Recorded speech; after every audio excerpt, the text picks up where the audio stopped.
Hello and welcome to the potential finale. I have to say potential because I don't know, but maybe, very likely, the potential finale of 13 Sentinels, Aegis Rim. I hope you're having a great morning, day, evening, wherever you are. Whew, I'm excited. I'm really excited. I just wanted to listen to the music, like for real, a little bit. This game has been an absolute blast so far, and again, I don't know, especially since I don't know how much of the destruction part is still left, how many levels we still need to go through on that front. So I can't say for certain if we're gonna make it today. Guess I'll try my best. It depends though, right? I mean, there might also be something that the game's just not telling us about, some big finale or something, or that might be baked into everything else. I don't know. We'll see about it. It's gonna be exciting. It's gonna probably blow my mind, and yeah, let's do it.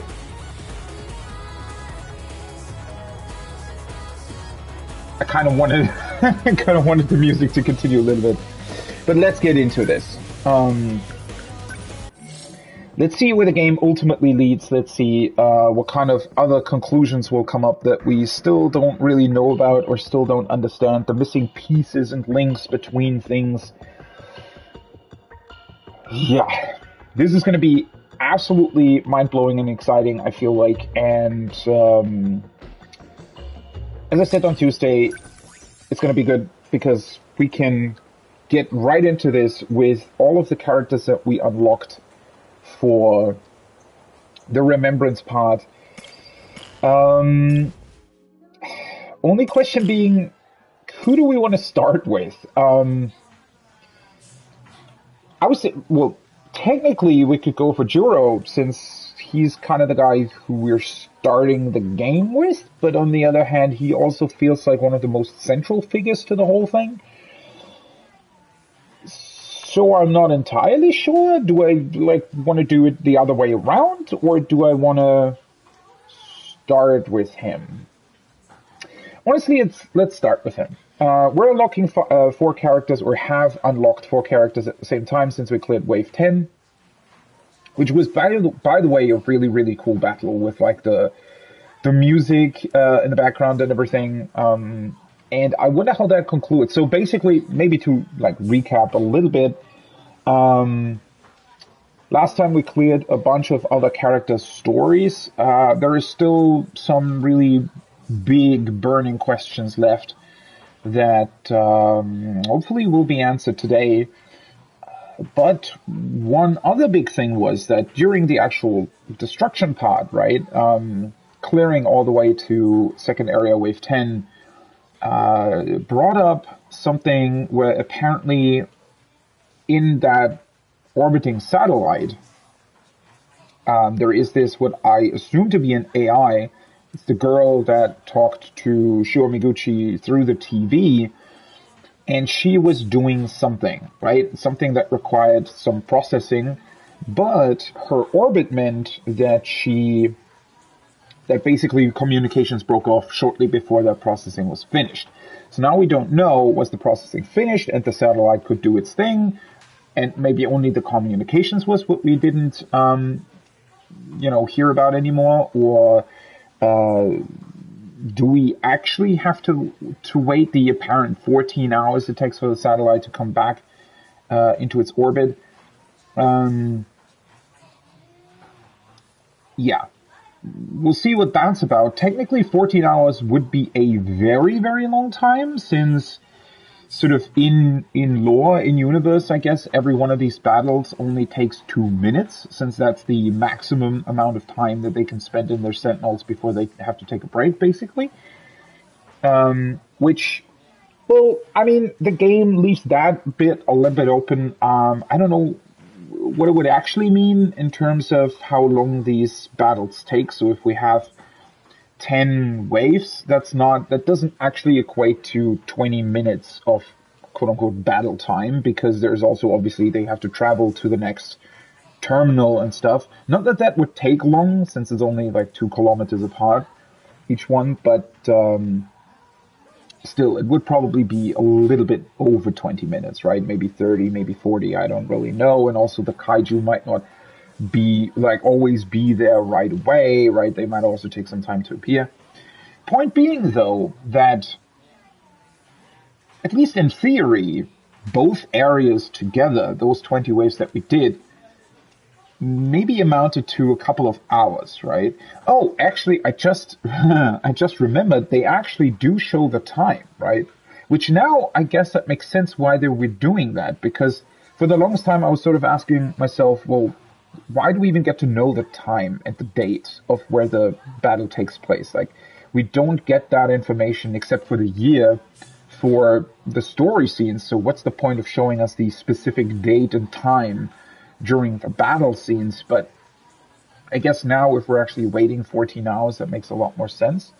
But yeah, that's actually interesting. So, I think, when does the battle start? Isn't that about, like, around sort of 4 p.m., 5 p.m., something like that? And then I think wave 10 that I did was basically at midnight, something like that. So 20 waves took about 8-9 hours, 7 hours, 7 to 9 hours, depending. I don't exactly remember when we started the battles, or the final battle rather. So, well, considering that, right, we'd be looking at another about 30 waves or something of kaiju until the satellite comes back around. So either we have some sort of important breakthrough in terms of keeping the kaiju at bay, and or communications will be established somehow, through some other means. Don't really know. Maybe something else entirely will happen, right?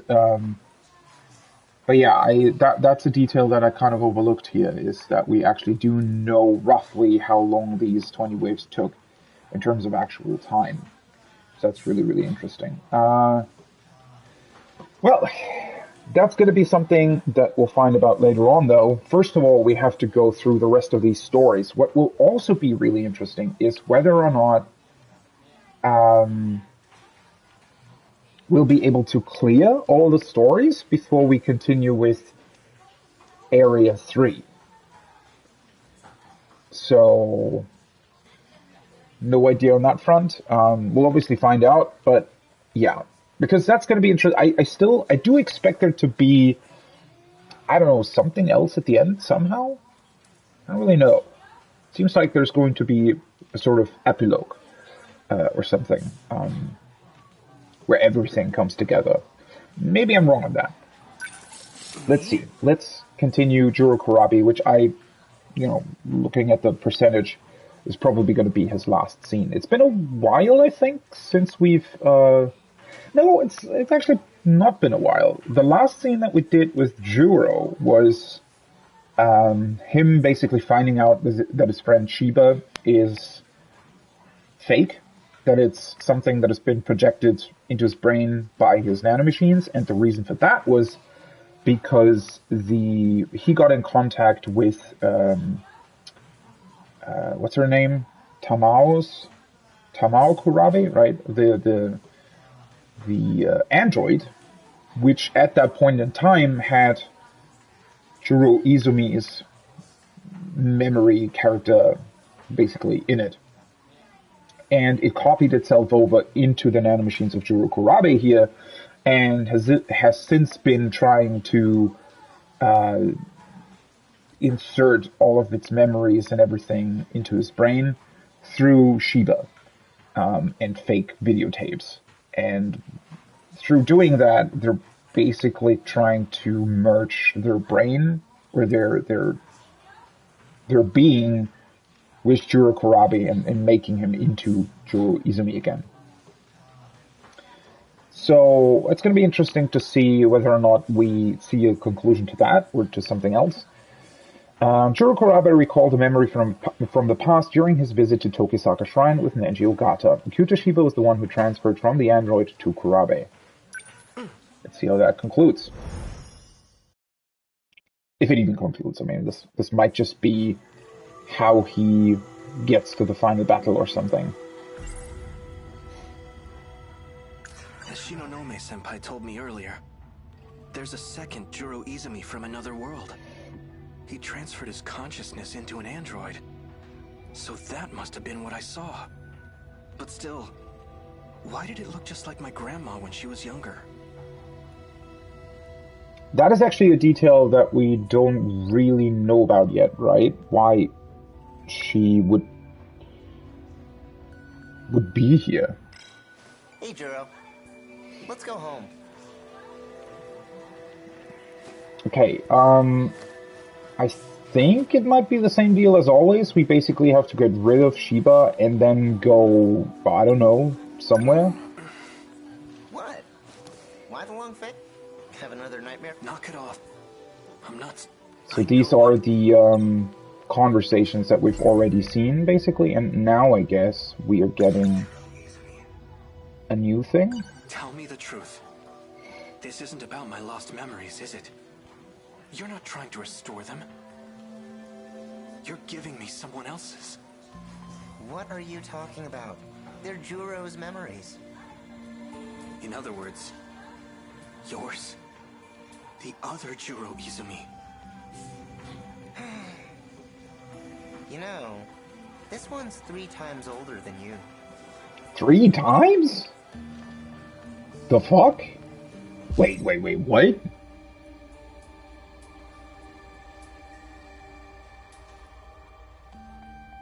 How is he 3 times older than him? I thought he would be the same age as Morimura, which would be basically 1 loop ahead.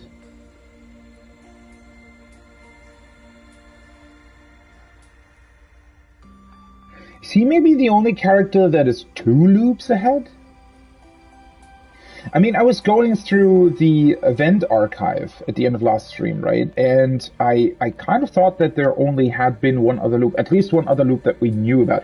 So, one thing that's also been interesting. So, okay, let me back up a little bit.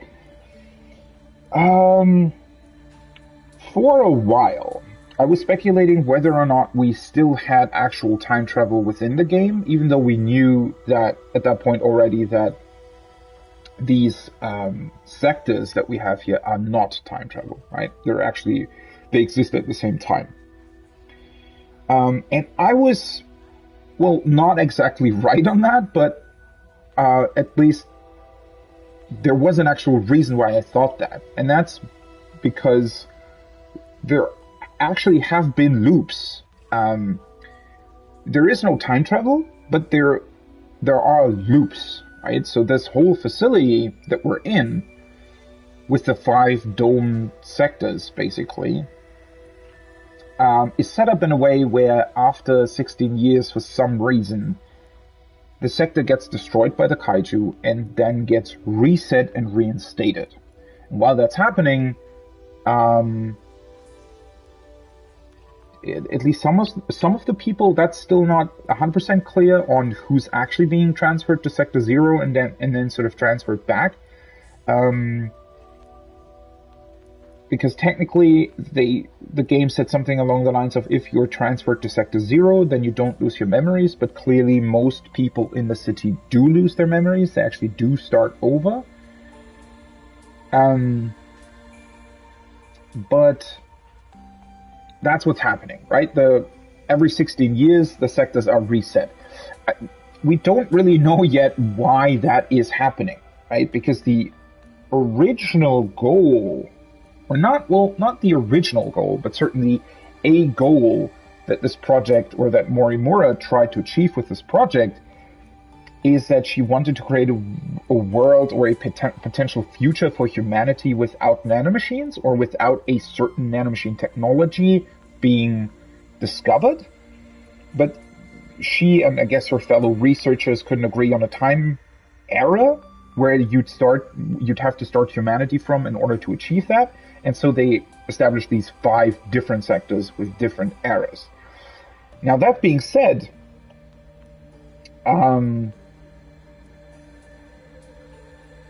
I guess so. We don't know why these sectors are then being reset through this loop, right? I was sort of speculating that the reason for that might be that they have some sort of cutoff point or some point where they're saying, oh, well, we didn't achieve this goal, right? We didn't actually get to the point where this technology that we're trying to prevent humanity from discovering will still be discovered, I guess. And maybe that's the point where the sectors reset. But that also seems strange that it would always be the same sort of time span. Also, why would you reset all 5 sectors if that's the case? Wouldn't they all reset at different times? Again, still some major questions left unanswered. But that did establish that there actually were some loops, right? Which is also interesting because we obviously get, well, we can actually call them flashbacks now to the year 2188, right? And what happened when this whole thing, I guess, was established. Now, considering that at least 2 loops, or at least 1 full loop, has already taken place, well, and we also know that that we're in 1985, and this started in 1969, technically. So we're at the end, at least of the second loop, potentially more loops, which would mean that we're at least 32, like the actual time that we're currently in is at least 32 years after 2188, right? If I'm reading this correctly. Unless there's something else going on that, where somehow these domes work on like relative time. I mean, maybe they're close to a black hole or something. I don't... Like, there are obviously still possibilities for that not to be the case. But in theory, at least, that's what I currently think. And since we've also had a scene with Sekigahara actually killing the real Morimura in the space station thing, I assume that everything's now been completely automated and no actual humans beyond these people in these dome cities are actually left, right? Which would also mean that it's basically that it almost doesn't really matter which actual time we're in, right? Okay. But that does also bring up the question, well, how many loops were there actually, right? Because at least from what we kind of can establish from the event archives, it had to have been at least 2, right? The reason for that obviously being we do have an older Morimura, we do have an older Juro Izumi. So those are characters that have already been through one loop, then put themselves somehow into Sector 0, and put themselves back. And now they experience the second loop, and that's also why they're... At least Morimura is basically twice the age of Iori Fujisaka.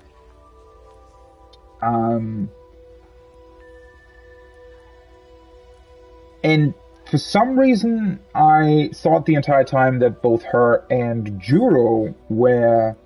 Like, Juro Izumi was also twice his age. Also, isn't that...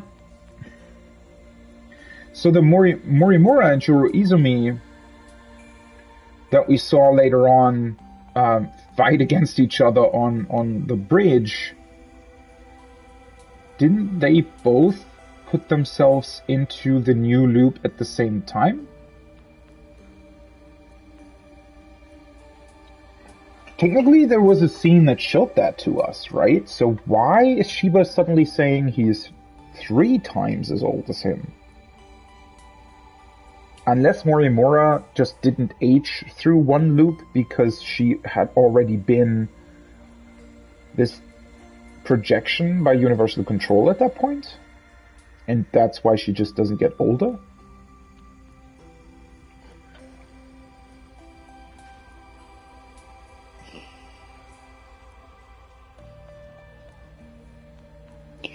Anyway, that is something that now I'm not really sure about. Either way, which is originally what I wanted to say. So somehow we're also at a point where for some reason the loops can't reset anymore. There has been apparently some strain on the system that prevents it from looping again, which is apparently what Morimura found out. We obviously don't know if that's 100% true. It seemed kind of true.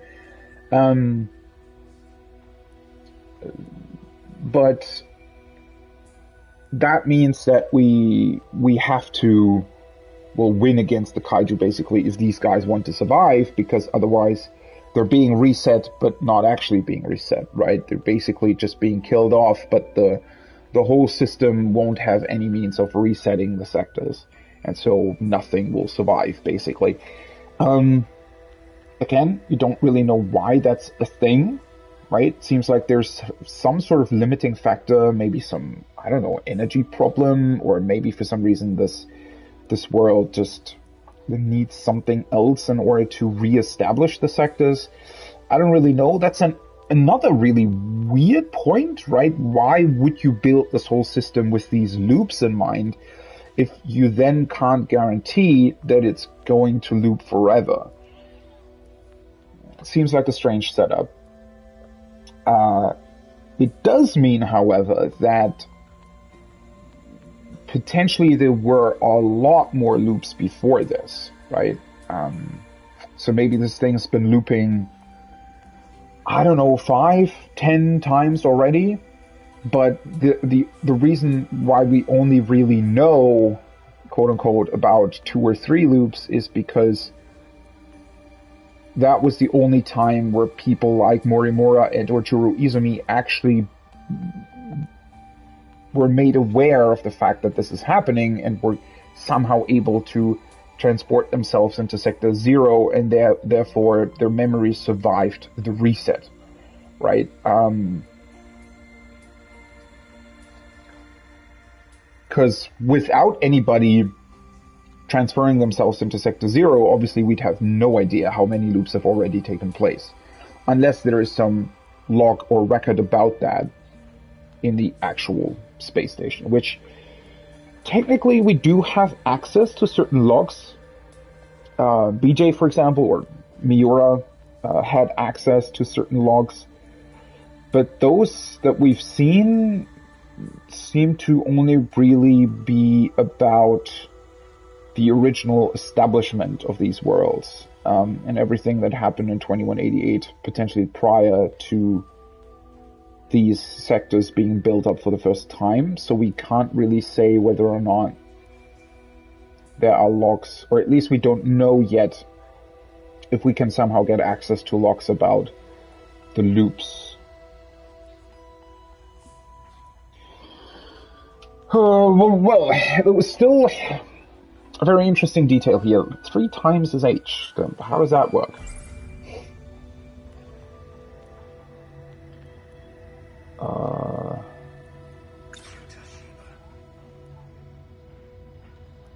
I remember now. You live inside me. That day at the shrine, you jumped out of that robot and possessed me. What do you think I am, a ghost? I had nowhere else to go. If it were up to me, I would have picked a more welcoming host. You know, we can't have you causing a scene. Your memory needs to be... Let me try one more. Okay, we need to leave while he's...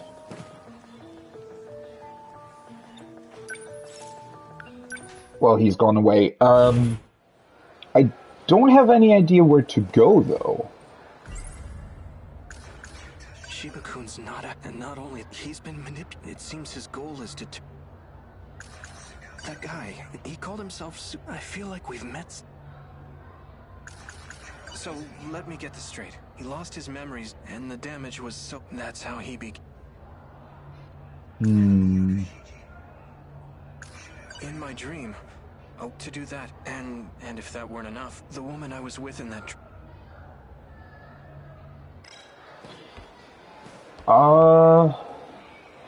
Oh, hello. Okay. I wasn't quite clear about what I was trying to do, so yeah. Yeah. Chihiro Morimura. She's her That's right. projected self. She's the one I saw in my dream. I guess that was just his cognition of her. Excuse me. Kurabe-kun. Is something wrong? You look pale.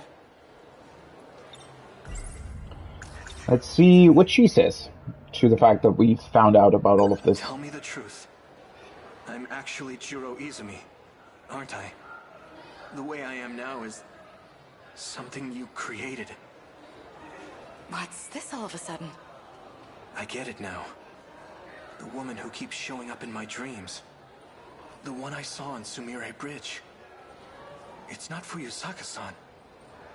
It's you. Chihiro Morimura. I don't know what you're talking about. I'm still wondering.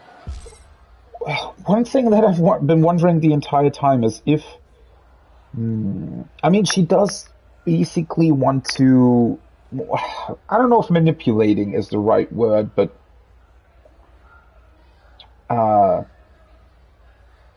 She has a clear goal at this point, right, of activating Operation Aegis, and kind of needs the Sentinel pilots to do that, I guess. And maybe she fears by being open with them, they'll somehow not be as inclined to do that, but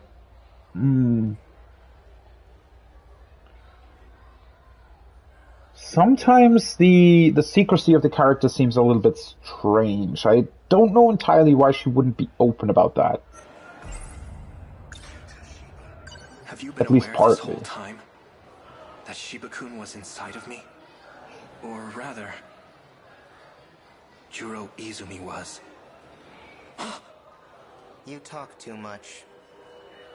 You think you can just walk in here and screw everything up? I'm not afraid to shut your mouth. Kurabe-kun?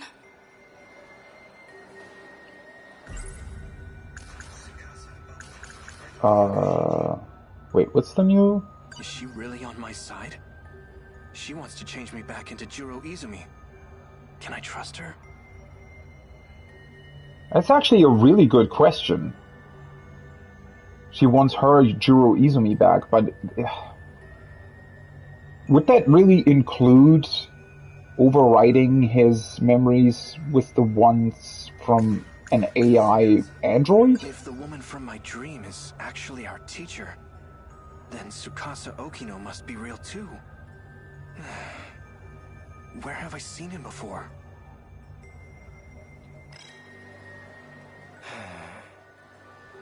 Kurabe-kun.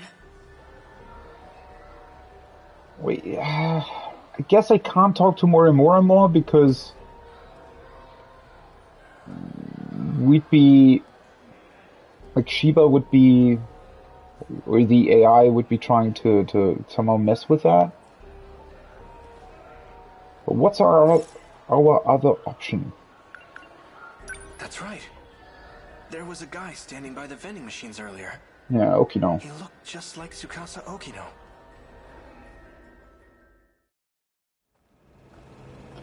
So could Okino prevent us from being taken over by Izumi? Could he do something about that? I mean, technically he should be able to do something about it, but does he want to? Hey, do you have a minute? Hello? Hey, wait! Okino-kun!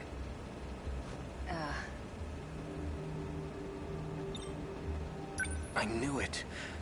You look just like him. Do you need me for something?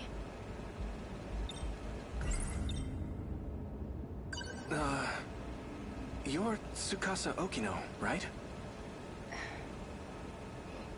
You must be mistaken. You even sound like him. You were in that UFO with Jiro Izumi, right? You're not making any sense. Sorry, but I don't have time for this. What? If you'll excuse me. Wait! The UFO wasn't the only time.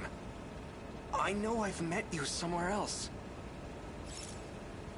Why is Okino against him finding out about that? I don't... Do they all want him to become Juro Izumi once again? Wasn't Izumi basically, unless Okino maybe maybe he doesn't really know what's going on either, maybe he thinks Juro Korabi will turn into Izumi anyways, and so he maybe doesn't want to engage with him? Because otherwise, wouldn't it be in his interest? I mean, didn't he, at least during Nenji's scenes, didn't Okino basically fight against Izumi? I mean, maybe he didn't really know about that, or didn't really know that Izumi was the one that was messing with him, trying to find the D key. That's right. I remember now.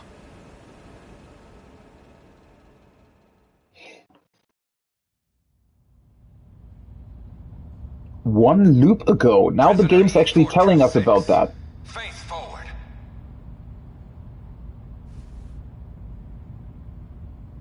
The drug has been administered. The perp cannot fight back. Do not be alarmed. It is safe to enter. Prisoner E426, look up while we're speaking to you. Who's that? Or would you rather bear the brunt of the electric chair? So this man's the culprit? He's a murderer. He bombed Shikishima, killing countless people. We managed to catch him, but his identity is still unknown. Furthermore, his testimony makes no sense. That's why I've requested your assistance. The name's Onishi. I'm in charge of this investigation. I appreciate your help. Mr. Tsukasa Okino.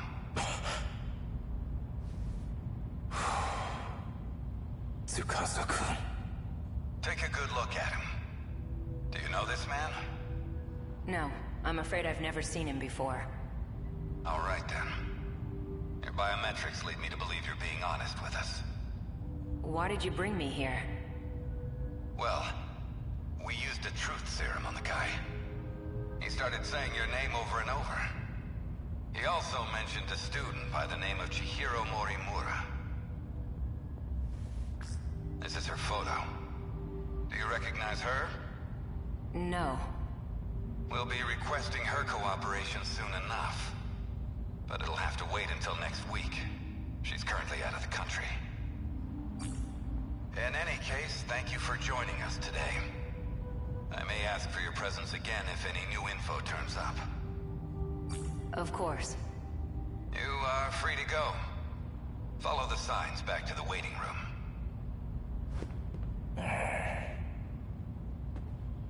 Oh, hello. Do not be alarmed. The perp cannot fight back. Mr. Juro Izumi. Take a good look at him. Do you know this man? How would I? All I know is he's a terrorist bomber. Well, we took a look at your DNA. You're the same Two person. of you are a perfect match. It was quite a surprise.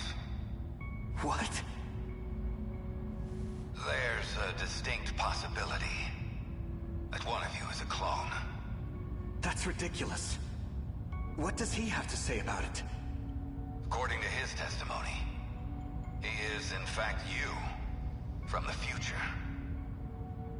As for his motive, he claims he had to commit this crime to prevent the emergence of kaiju. Kaiju? Huh? Excuse me for a moment. What is it? We're in the middle of an investigation. What? An evacuation order? It's on the news?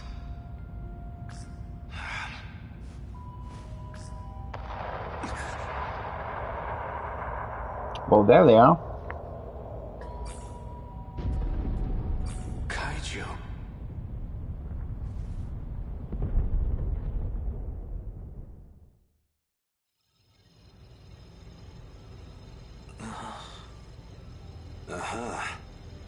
Looks like he's awake. Perfect. I'm almost done. What's going on? Okay, holy freaking fuck. I mean, I knew the game was blowing my mind, but yeah. Give me 1 second, though.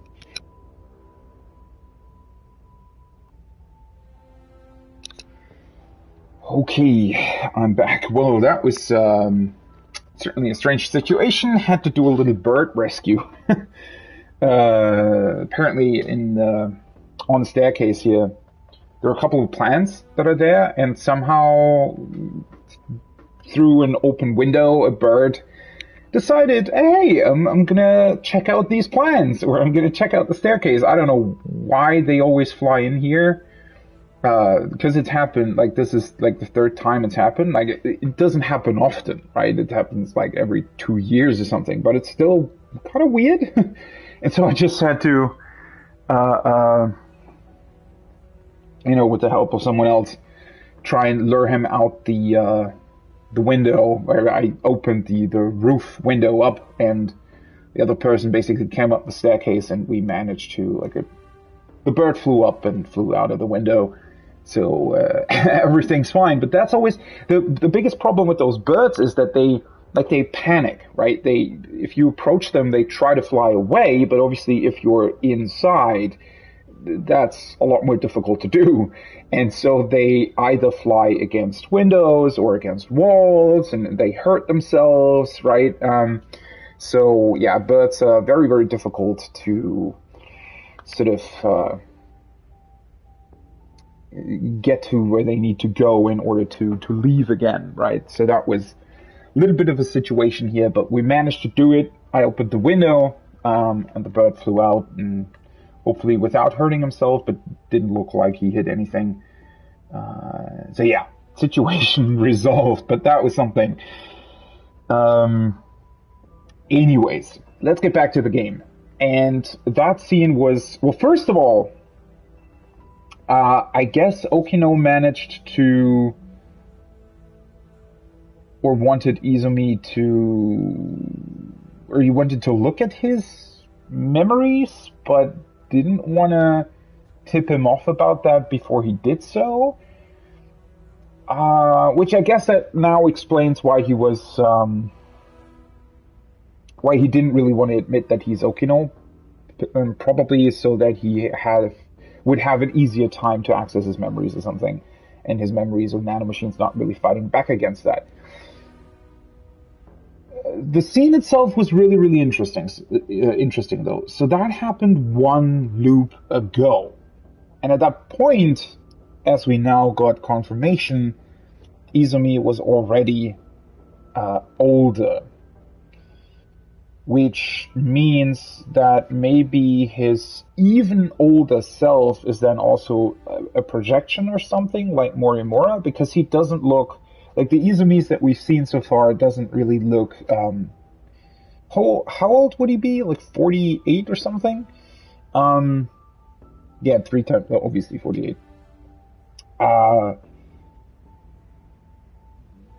So not entirely sure what's going on there.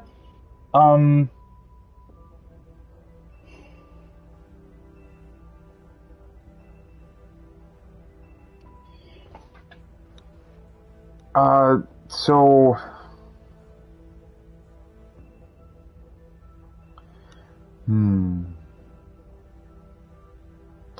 I guess somehow he and Morimura must have found out about Sector Zero. We still don't really know how that initially happened. And then they came up with a plan of, hey, if everything's always going to be attacked by the kaiju, let's try to prevent that. But that's another question, right? Why would they try to prevent that? Why would they try to prevent another loop from happening? I guess...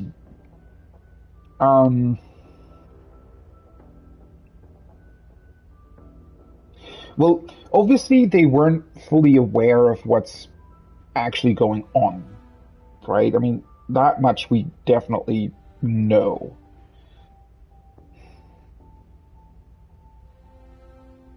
So I guess they wanted to escape the loop, thought that the kaiju were, well, correctly assumed that the kaiju were Shikishima's doing and wanted to manipulate or destroy Shikishima in order to prevent the kaiju from attacking, without realizing that it makes no difference if they attack Shikishima in this sector, because the kaiju are coming from actual Earth and not anywhere from here. He was ultimately captured. I guess somehow still managed to... I mean, no, I guess Juro Izumi never actually made it back to Sector 0 after that, right? The whole point of him still being here is down to Shuo Miguchi actually recreating him out of a wish for revenge, right?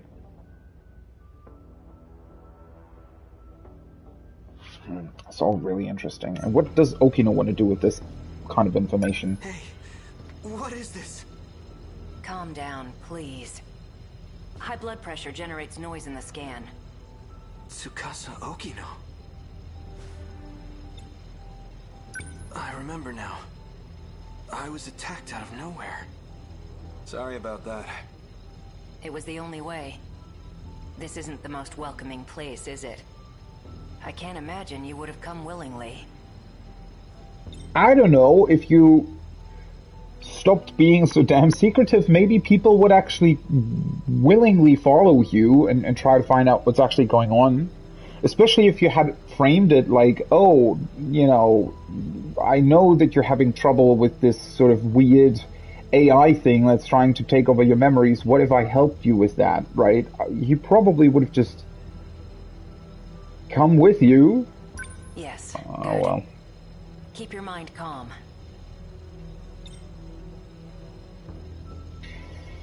Well, I get that this is a very complicated situation, right? And the characters obviously wouldn't necessarily know how to handle it either, but I feel like sometimes they do make very poor decisions, right? I mean, Okino, with all his knowledge about this,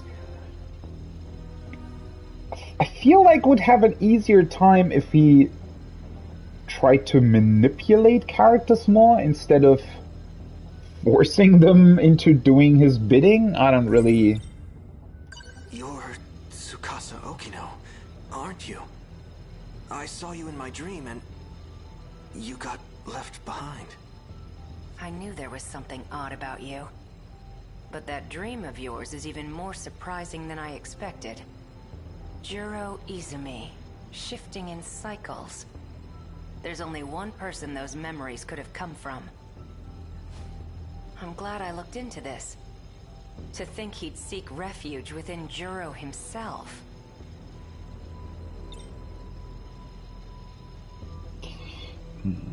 Still really intrigued by how much Okino actually knows. Is he aware of the loops, or is he still... Because we've also seen a couple of scenes where he clearly wasn't really aware of what was happening. Right? I mean, we saw the scenes where he basically discovered the mainframe and everything for the first time, so... Do you know him? We call him 426. As of now, he exists as sheer consciousness. That is to say, he lives in your injected nanomachines. At some point, he got in and took over the system area. Go ahead and ask him yourself. Shiba-kun. So this is the guy. Wait, the others Not quite what I imagined. can see him? Don't be deceived. Or Okino He made can that alter his possible? appearance however he pleases. You guys can see him? Yeah, I guess Okino somehow made a projection of him. He's under my control now. He can't hurt you anymore. You're capable of doing that? Jeez, Juro. Why you gotta be so obtuse? Tell us the purpose of your disguise. He's trying to take over my mind. Hey, don't get the wrong idea. I'm not the one who wanted that. Chihiro Morimura is. Our teacher? She wanted to transplant my memory backups into you. Whatever she could do to match your personality with mine. But Tamao Kurabe didn't like the idea. She created a new personality. The one you have now. Why? You were using videotapes to alter my memories. Yeah, well, the backups weren't meshing with your simulated personality. You almost had a breakdown, man.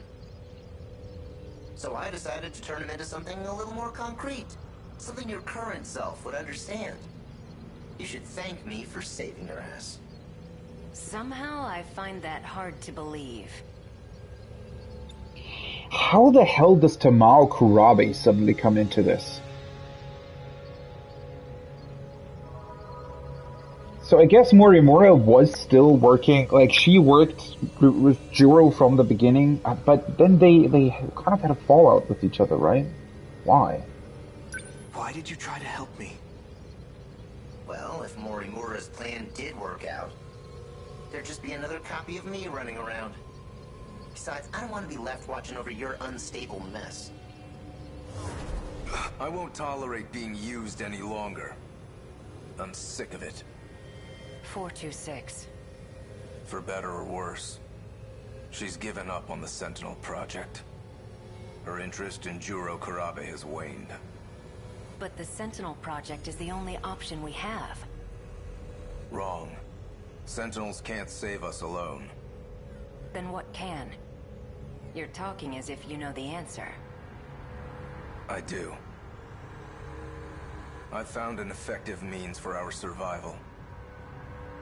Would you like to hear it? At least they're finally talking to each other, right? I still think that, I don't know, I mean, maybe, I do get that it's very, very difficult for these characters to navigate everything, because I guess I can never be quite sure who knows what, and who can or cannot be trusted with certain bits and pieces of information, because they might go off of their own assumptions and might try to derail something, or might derail stuff without even knowing about it. But I mean, ultimately, at the end of the day, don't all of these characters have the same goal of somehow saving this world?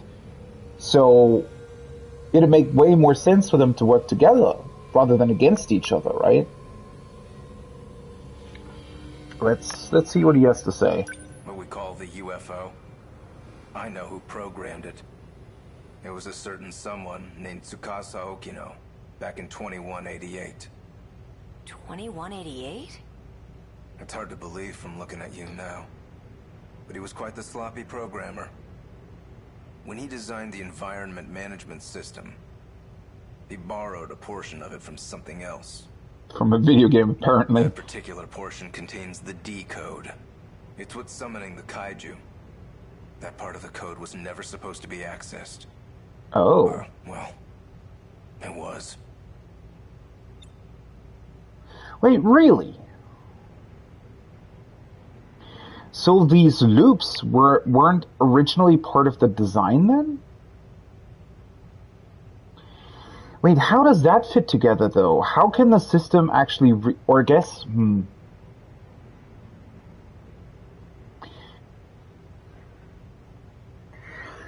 That's interesting. I didn't really pick up on that early. So,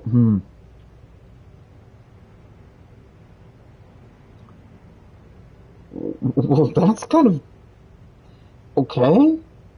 I mean, we did learn about him basically taking pieces of code that already existed. Where I guess, so he, like Okino, in 2188, right, seemed to, in order to create certain aspects of this world, or these sectors, he apparently took code from, I think it was like a video game or something to that degree, because it already contained a pretty good, apparently, environment management system. I kind of find it hard to believe that he would have just accidentally copied over a decode section as well. I don't know if I can believe that, or if Juro Izumi's sort of working off of false assumptions here. Either way, we do know that the decode is present, so, you know, for our current situation, it doesn't make a difference, but I still kind of want to know how that might have happened. That's weird. Also, what does that actually mean? I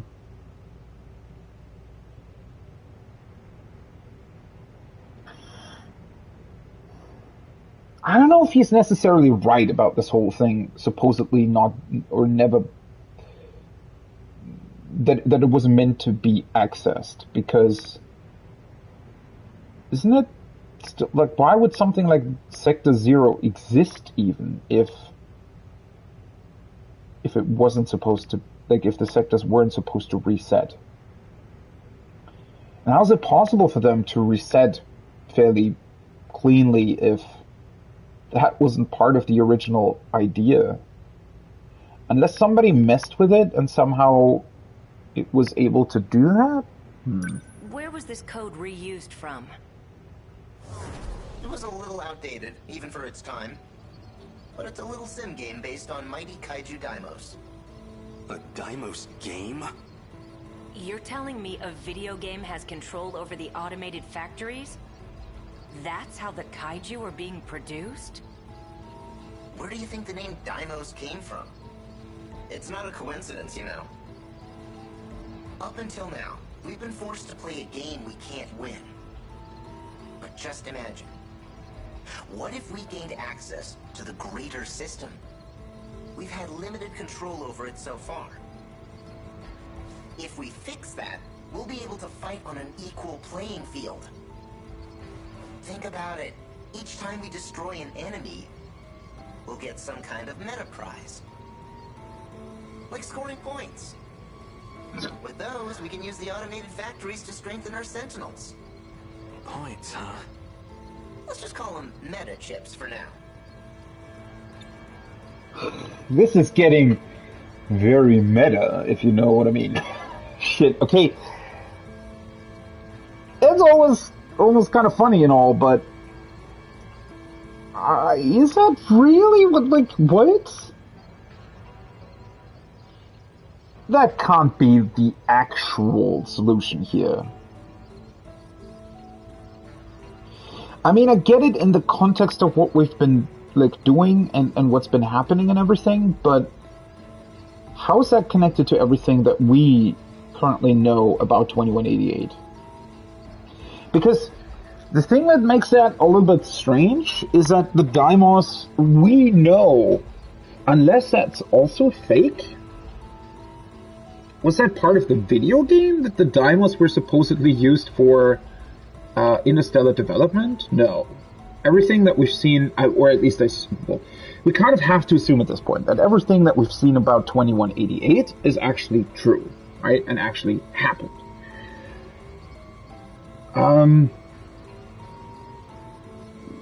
Wouldn't that technically mean that the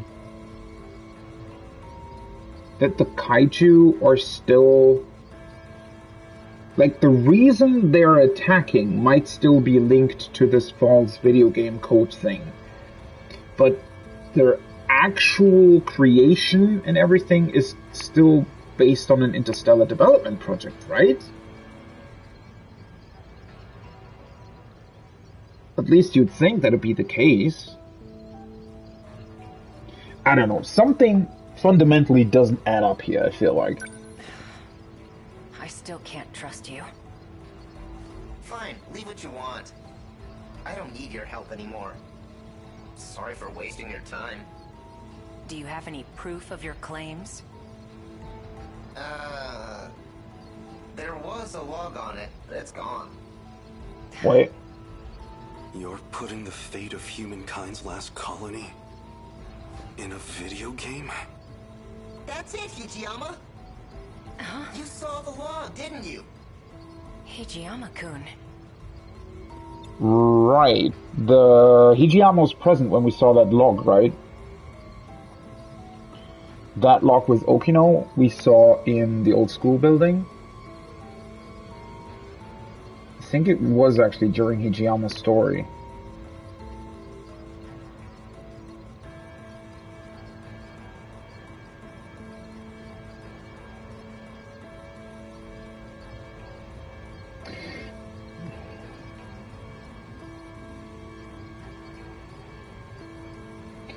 I don't know. This seems strange. What was that log all about? You want to find out? Go help that idol who's stuck in orbit. Well, it's about that time. I need to get going. What?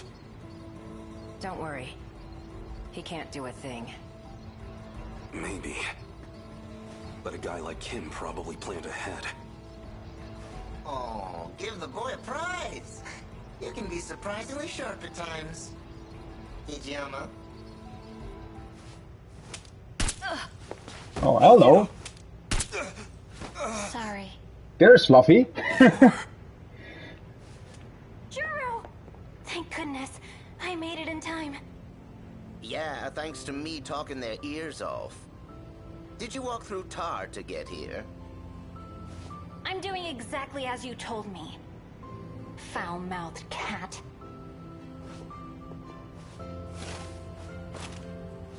Did you say cat?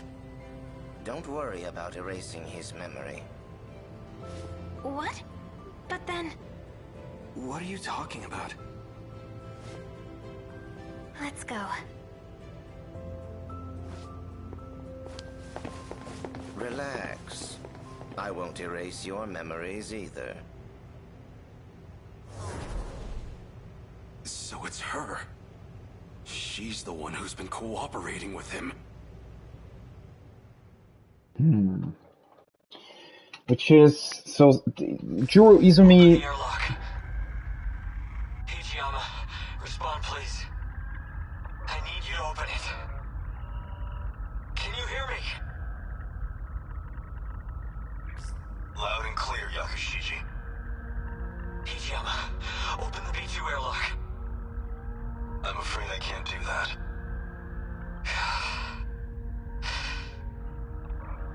You're well aware of the reason. We're not infected. The vitals detected by your suit tell me otherwise.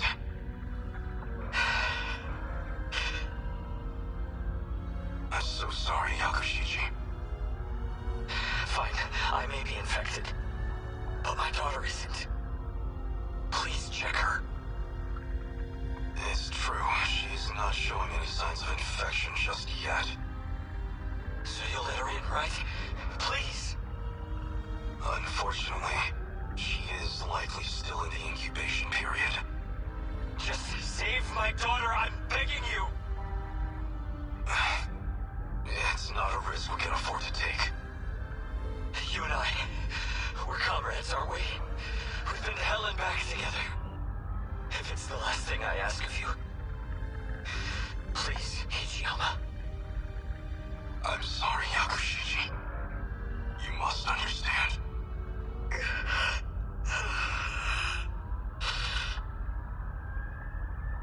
Hijiyama, halfway through to airlock control. Hello. Major Izumi. Izumi-san. I had a feeling you would say that. So I've sealed the airlock on my end.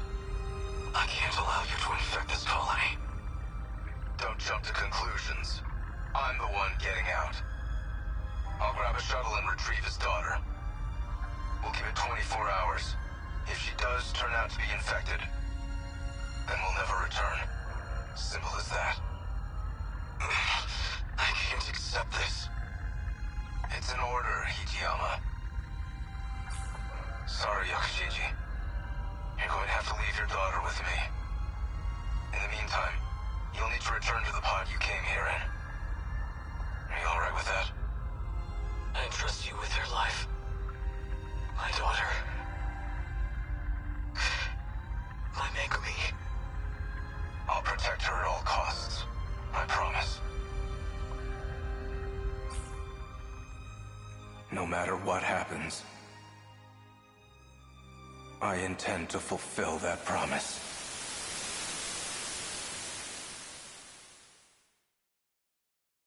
Just as you said. A kaiju attacked, like in that movie. So we'll do what we have to do. Get in the robots and fight.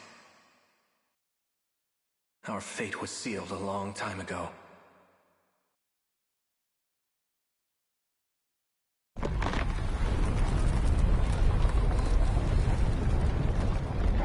No, he's actually... From 2188. I get it now. That must have been an important memory of yours. Yeah. Okay, I still think that somehow Izumi's AI... I don't know. It's not how I would have tried to convince him, but I guess it worked out in the end. The log itself may be gone, but I do remember what it was about.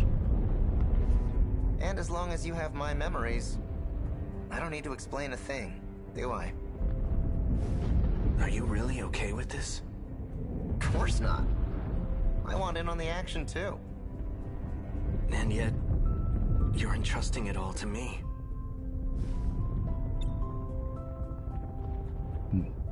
Man, the game is played so much with my sort of assumptions and you know, with how I thought about Juro Izumi.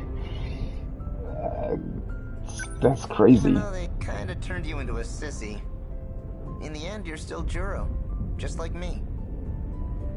I've accepted it. We've all got to play with the hands we're dealt. Fuyusaka's not going to be able to handle him alone. Go for it, Juro. What's going to happen to you? Piloting a Sentinel takes a hell of a lot of brain power. If your nanomachines are focused on that, there won't be much processing power left. In other words, I won't be able to talk to you anymore. But you've got my memories, right? You know what needs to be done. The rest is up to you. You're right. I'll do it. I guess I'll be going then. Right. Put your game face on, Juro. We've taken turns for the last time. Try not to get a game over.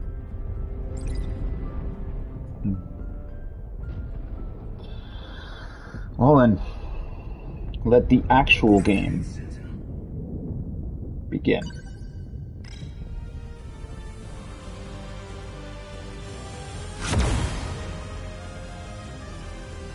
Sentinel number 13. Activate.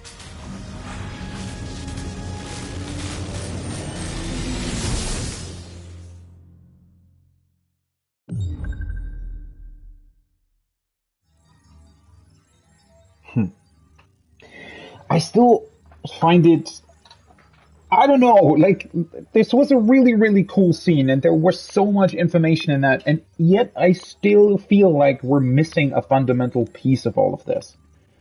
So, why have they been working against each other so much? I mean, I guess a lot of what we've seen, a lot of what the characters did, was them somehow navigating and finding out more and more about this world and about how it works. And I think even to the very end, they are still not fully aware of what is happening. We, as the players, are still not fully aware of what is happening and why. That being said, though,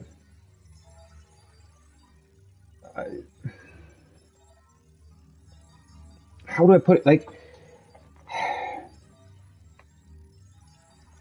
so Izumi's been, quote-unquote, manipulating, I don't know if I want to call it that, but he's been fluffy, which was something I think at some point that we had already sort of assumed, and that, you know, it was kind of clear, right?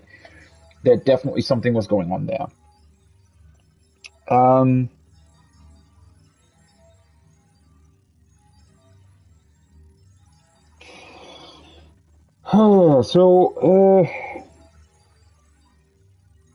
This whole portion about the video game is also kind of crazy. It kind of makes sense. Kind of weird as well. So now we know the actual Juro, the actual Megumi, these characters.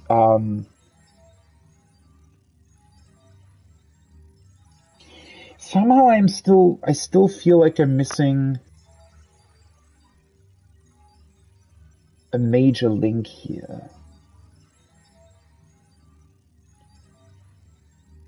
like, I don't know, so Project Ark was originally designed, and then humanity was infected, and the couple people that were still left that were not infected fled to this orbital satellite and made sure that nobody approached that was infected. Yet, Sekigahara was also part of it, who I guess ultimately blew up the entire thing, or at least killed Morimura, possibly killed the other ones with that.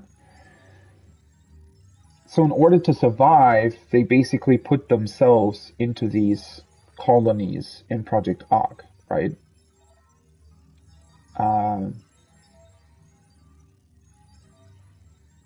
In order to make humanity survive.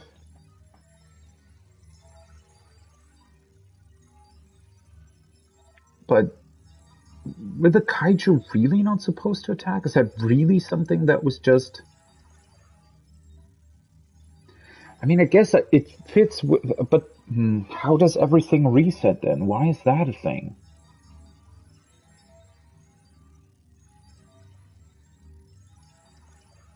At least now I get the connection between... So, even though these are all sort of clones, maybe potentially, that are born within these sectors, they still retain sort of their original connections with each other, right? They don't really know why, they don't really know whether it's a romantic feeling or something else, but they do fundamentally feel something within them that tells them, okay, I need to, this is a person that I deeply care about.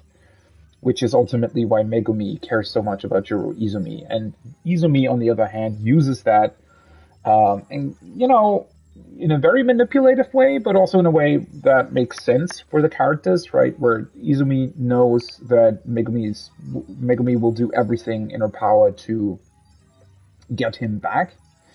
Ultimately, that also comes back down to... So the only reason why Izumi still exists, though, seems to be because Shu Amiguchi wanted to take revenge on him, which is still something that I'm just not really sure about. Again, it could just be that Juro Izumi and Morimura both originally, like, it seemed to take them quite a long time to actually figure out what was happening, right?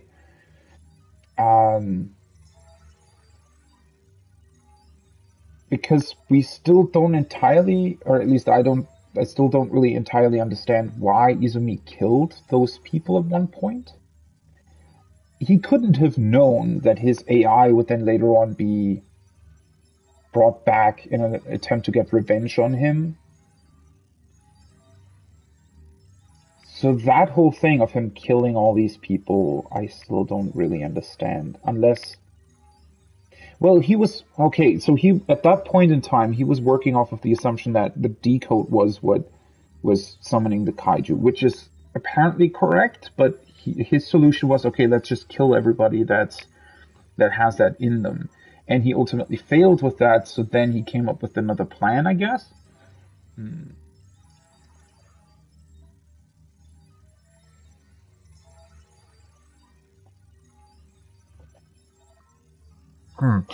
At this point, we know so much about what's been happening, right? And about what kind of needs to happen, yet at the same time, I still feel like I'm just fundamentally missing certain things. Like, again, why do the resets happen if the kaiju weren't originally part of the design? How do these kaiju exist? Was there really an interstellar development project, or is the whole kaiju thing just something that accidentally happened? And how are these dome worlds created in the first place, for example? Like, how does this reset work? Because I, up until this point, was sort of under the assumption that the kaiju do attack, but since they're basically just construction machines, they also rebuild. That was sort of what I was thinking about. But maybe that's not what's been happening? Somehow Universal Control can also rebuild? But why?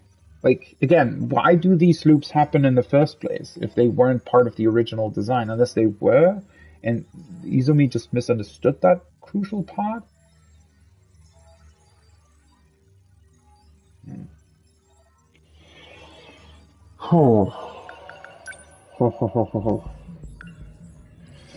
Juro Kurabe. When 246 was arrested one loop ago, it became clear that 246 and Izumi, one loop ago, are genetically identical. Due to the incompatibility between the violent memories of Izumi 2 loops ago that Morimura transplanted and the gentle artificial personality that Tamao created, Kurabe nearly had a breakdown. To avoid this, Shiva turned those memories into something tangible, videotapes, to allow Kurabe to perceive them as mere dreams. One thing that we, for example, have absolutely no idea about is Tamao, right? Tamao is... I mean, we've seen her, but I don't think that we entirely understand what her part of the project was. And or why she would oppose Morimura. When the Kaiju appear in 1985, Shiva can't take part in the battle, so he entrusts everything to Kurabe. Kurabe then activates Sentinel number 13 in order to support Iori Fuyusaka, who joined the battle before him. Juro Izumi, 2188. In 2188, Juro Izumi has the rank of a major, making him the superior of Takatoshi Hijiyama and Megumi's Yakushichi's father, Nozomu Yakushichi. Izumi looks after Megumi for Nozomu, and the dispute over the remaining power supply escalates into a shootout. Izumi kills Tsukasa Okino. Following this, Hijiyama, Okino's lover, avenges him by gunning down Izumi and his cohorts. Oh.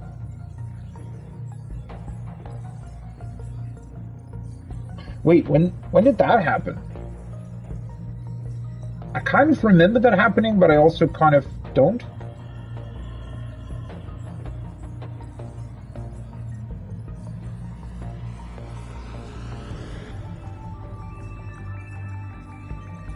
Okay. All of these events in 2188, there's still like missing pieces that seem sort of strange to connect. And again, how it all sort of then goes into the loops and everything.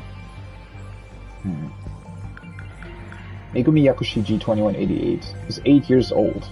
As humanity faced the brink of extinction, her father entrusted his daughter to Major Juro Izumi in hopes that at least she could survive. Tsukasa Okino...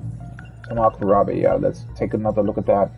The 2188 Okino is the genius engineer who created Universal Control. However, he tends to cut corners in coding, which explains why he borrowed a portion of its environment code from the classic video game Mighty Kaiju Daimos. So are the Daimos really just part of this video game? But why would unless the video game also somehow was about an interstellar development project? I don't... What's that about? And again, what's Tamao Kurabe? We don't really know that much about her at all in 2188. Leading authority on artificial intelligence, but why does she oppose Morimura's conclusion of what needs to be done? Kyuta Shiba. True identity is 426 due to the incompatibility between the violent memories of Izumi transplanted by Morimura and the gentler personality that Tamao Kurabe created. Juro Kurabe was close to having a breakdown. In order to avoid this, Shiba converted Izumi's violent memories into a medium Kurabe could understand. That's actually pretty clever. Man who looks like Juro Kurabe. Prisoner E426, captured in 2104 as the terrorist bomber. He's now known as 426.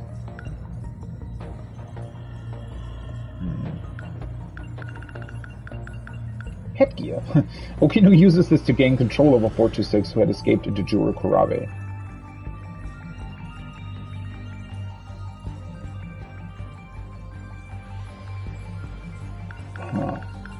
Sentinel. Using meta chips allows for expansion and improvements of the Sentinel armaments.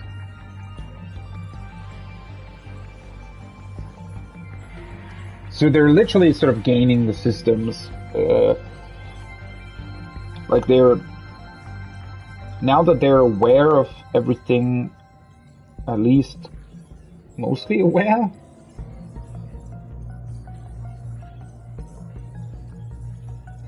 Guess they can use the code to their own advantage.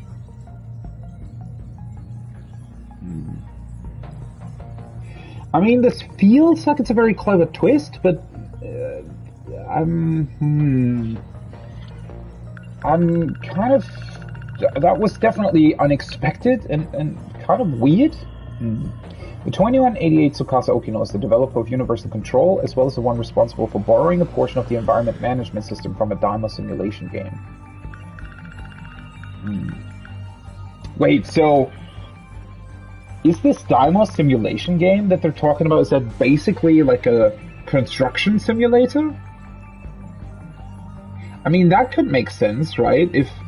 So there was an interstellar development project that was supposed to happen, and we actually do have, funnily enough, construction simulators nowadays as well, where you can just play, being manager of a construction site, basically. So I guess this Daimos game was the advanced 2188 version of that, or, a little bit earlier maybe, but it might have been based on Shikishima wanting to terraform Mars or something. And so they just took those real-world happenings of terraforming Mars, or the plans to do that, and built them into a video game. And then Okino uses those video game systems to... That would be quite funny. But then again, that also doesn't really explain why the Daimos would attack. Why would that be part of a construction simulation, right? Huh. Nightmare. During this time, 426 believed that the only way to escape from this eternal loop was to kill all the compatible ones. However, 426 later discovers another escape method that utilizes the mechanics of the Daimyo simulation game.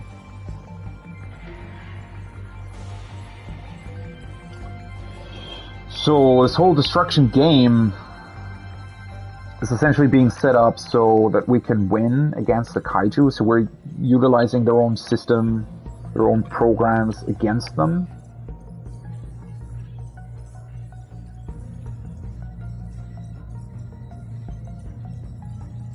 I mean, it all kind of makes sense, yet, again, I'm also feeling like I still miss some setup here. Daimyo's Game, an online full-dive game that was released in 2154 to celebrate the 200th anniversary of Mighty Kaiju Daimos. The objective of the game is to survive the disaster caused by the Mighty Kaiju Daimos. Players become residents of a major city 5 days before the kaiju appear and get to experience the fated day of their invasion in a simulation survival game. See, but aren't the kaiju also construction equipment? How does that come into all of this? Like, why are they labeled as construction equipment if in the game there's something else? From an old woman who runs the cigar shop to a young man who seeks to avenge his parents, 10 million independent NPCs lead their lives in a digital metropolis that's 30 kilometers long. And how does that connect so perfectly with our systems here? Even experts were astounded by the elaborately constructed AI, their behavior indistinguishable from real humans. The highlight, however, is the tremendous power of the Mighty Kaiju Daimos. The doomsday clock is ticking. Blast through Mighty Kaiju Daimos with an arsenal of mech suit weaponry and fight to defend humanity. Developed by Vanillaware Limited. Tsukasa Okino borrowed a portion of this game's internal code structure when creating Universal Control. The thing that's actually really interesting about that, and does make a lot of sense, is that sometimes video game codes are actually really, really good at these types of things, right? Even nowadays, the sort of idea of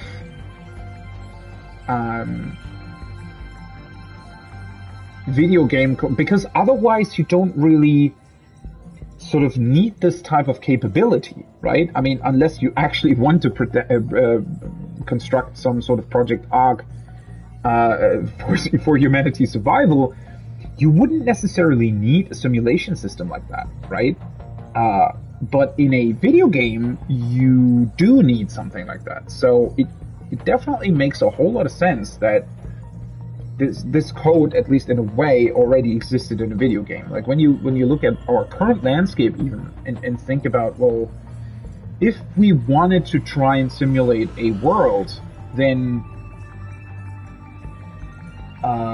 going off of already existing code structures in video games probably makes the most sense as some sort of starting point, right? Because they've already gotten a ton of stuff established that, well, isn't really, like, for example, if we're talking about, if we wanted to, let's say, recreate Earth in a simulation, right? Taking something like the new Microsoft Flight Simulator version as a baseline for the globe and like weather simulation and stuff might be a good idea, right? I mean, that definitely cuts corners and is a good starting point. And also that game, in a way, you know, it also then includes, so the weather simulation is done by the game, but it pulls data from actual weather stations sort of that exist, right?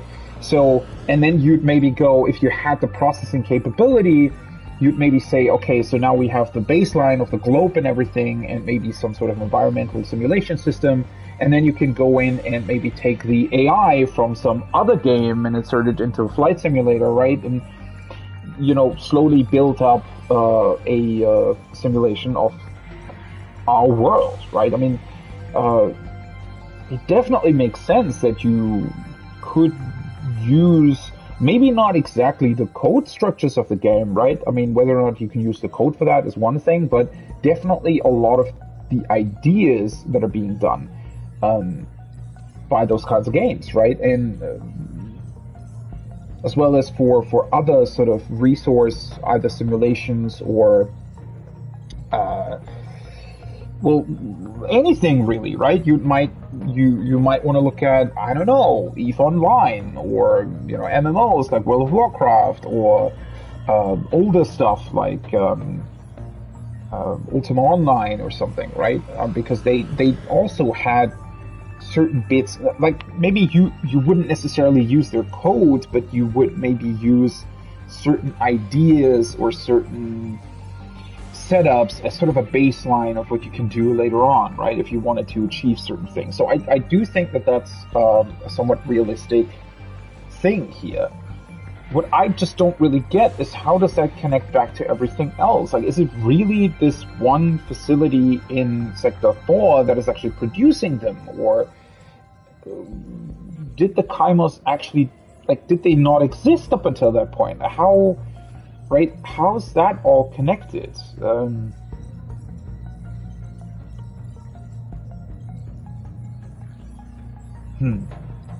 It's all, like, especially, for example, that this game, I mean, I guess, okay, so that also makes sense, right? If the game already contains things about a 30-kilometer city with independently simulated NPCs and everything, then maybe when they came up with Project Arc, they said, well, we already have this AI established and it works in these kind of parameters, right?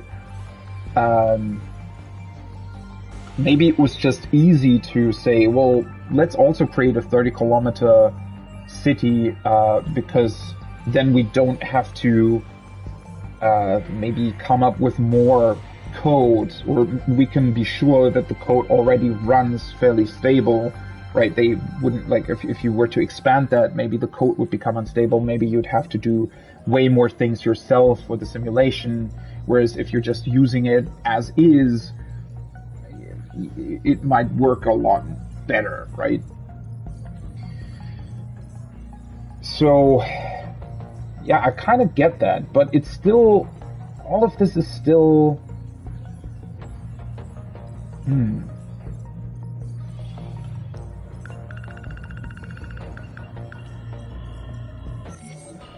it's still somehow hard to believe in a couple of ways.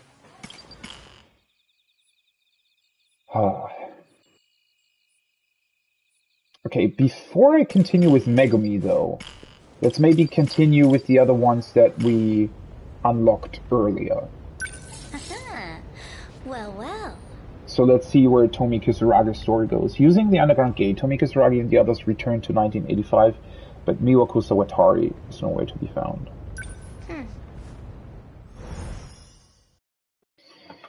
I don't know why. I still have this really, really weird feeling after returning.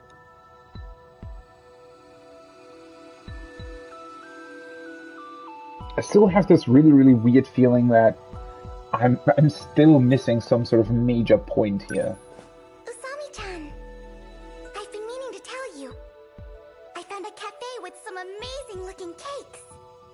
Shall we go there after school? That's the same thing you said before we left. Hmm? You've been acting strange today. So do we now get a hint about like how these NPCs work? Is Miwako not actually real? Did something happen? You're acting like nothing did. That's the problem. But that's still... Like, I've asked these questions over and over again, and every time we got new information about that, it still seemed weird. And so I guess my original assumption was actually right, that nothing here is real. It's all a simulation. Or is it, right? Is that... If this is Project Ark, and it was set out to house 6 million people, then are all those people clones? Or are most of them... Is it maybe a combination of stuff? Right? Because one thing that I also didn't quite understand is clones, if this actually resets every 16 years, clones wouldn't be able to be older than that, right? So is it maybe a combination? Did they use the NPC system of the game to simulate NPCs for everybody older, but have actual clones in here that... we're actually living. And what is happening when the loop resets? Are the clones actually killed and recreated? Are they still clones at that point, or is everything a simulation? Right? I mean, those are definitely big pieces of information that we can't be quite sure about at this point still. Because somehow this all feels as if only the people that in the end existed on that orbital space station were actually able to create clones of themselves for this. And everybody else is just simulated? Huh.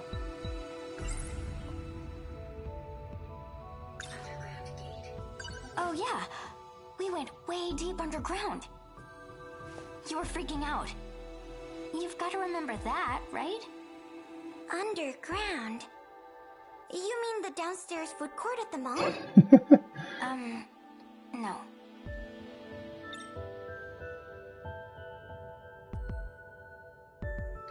And how exactly does this work, for example? So Universal Control basically prevented the potentially simulated Miwako Sawatari here from returning to this point in time, and then just recreated the same NPC without the memories that were made in the other sectors, for some reason?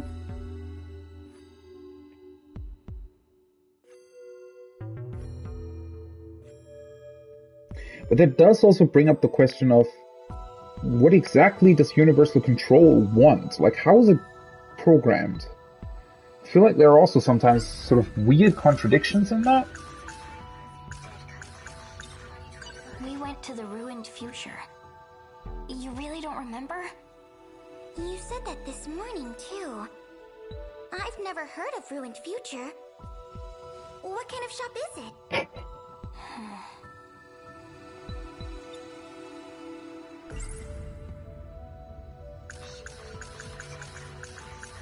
She doesn't remember a thing about what just happened. That's not something you can just forget. It's more like her memories were rewritten, as if she never went there at all.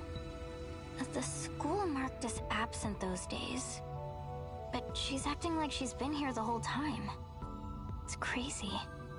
Did that underground computer do this? Indeed.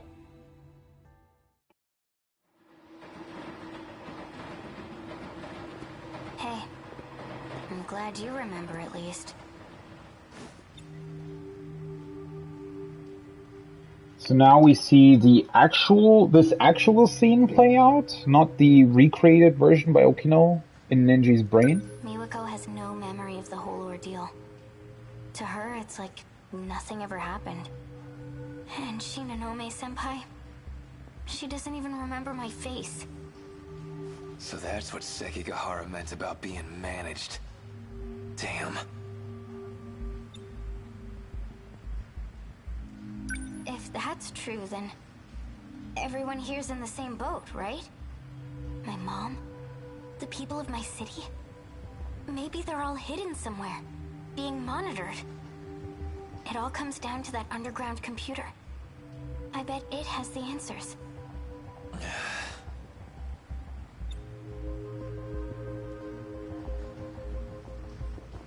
Right, that is also still a possibility that... Because that was brought up at some point as well, so maybe Sector Zero does actually look like the Matrix, basically, with people in pods and their brains are just being used for the simulation. But they're not actually physically living here.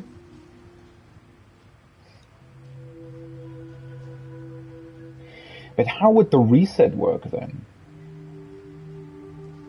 See, like, no matter how I think about it, something always doesn't really add up. I'm gonna go back there. What? Dude, are you crazy? The place is crawling with androids. I'm pretty good at hiding. Dumbass, you'll die. Besides, how the hell do you plan on getting there? How the hell do you plan on getting there? Give it a rest. It's really weird that very rarely they repeat the dialogue, but that usually doesn't happen. If we use the gate again, we can return to that era. Do you even know how? I don't think Morimura would be much help. And Shinonome-senpai, she was looking at me real suspiciously. Oh, I know! Sekigahara-kun! I'll find him and... Calm down. Just think about it for a sec. You really want to mess with that thing? Shit's dangerous. And you know, if you get stranded again, you might be stuck for good.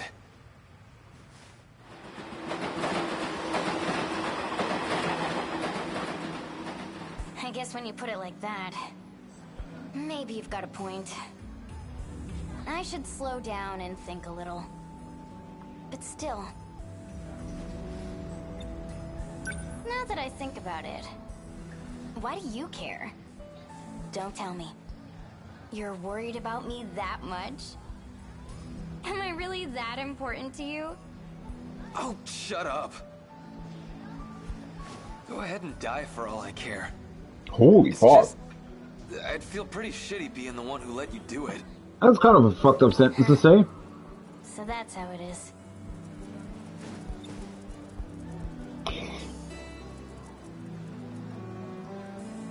Somebody we haven't seen yet is the Tomi Kisaragi of 2188, right?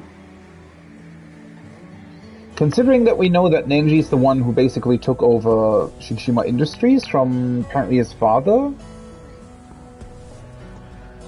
who exactly is Tomi Kisaragi originally, if they also have a very close relation to one another? So... what? You want me to just sit on my ass until something happens? I get it, alright?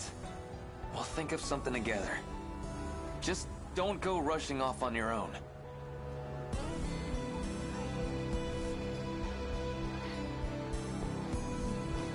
But now we're meant to go off on our own? What?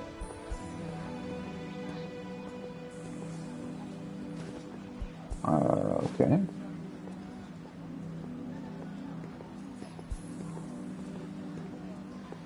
Or do we have to wait for our train?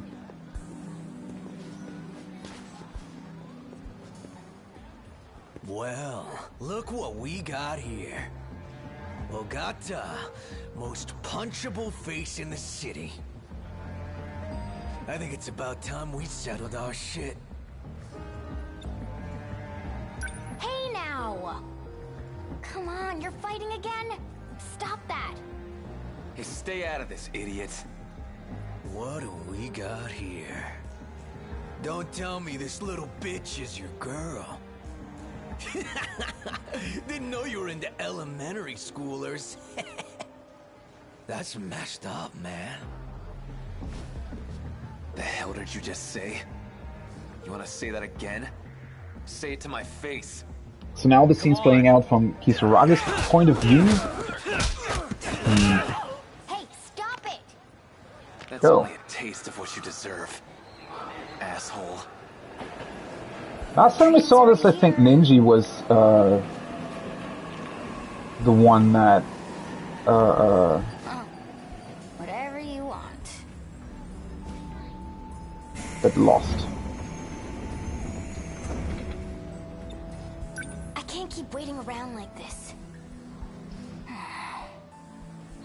So now we enter without him? Together. Yeah, right.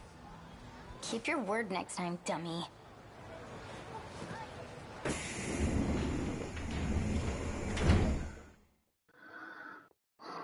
A few weeks later? Another day, another waste of time. Okay, well, that was kind of weird. Why did we start the scene on the train platform if we're going to end up here weeks later? Is she trying to go back to that other There time? has to be a gate here somewhere. Was it all just a weird dream? Oh, stop it, me. If I start to doubt myself, it's all over. I've got a lot more investigating to do.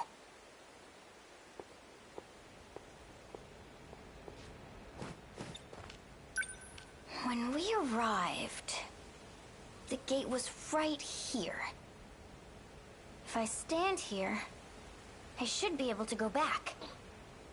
At least, that's what I think. But what do I do to get it to show up? That's actually a good question.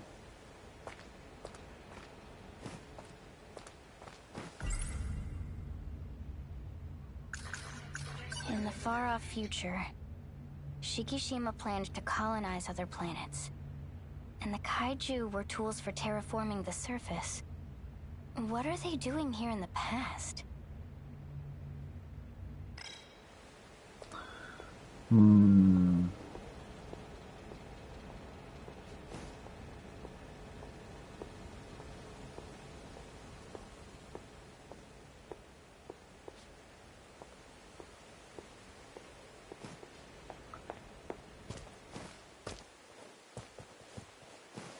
There's something that I need to examine further. Maybe there's a switch somewhere.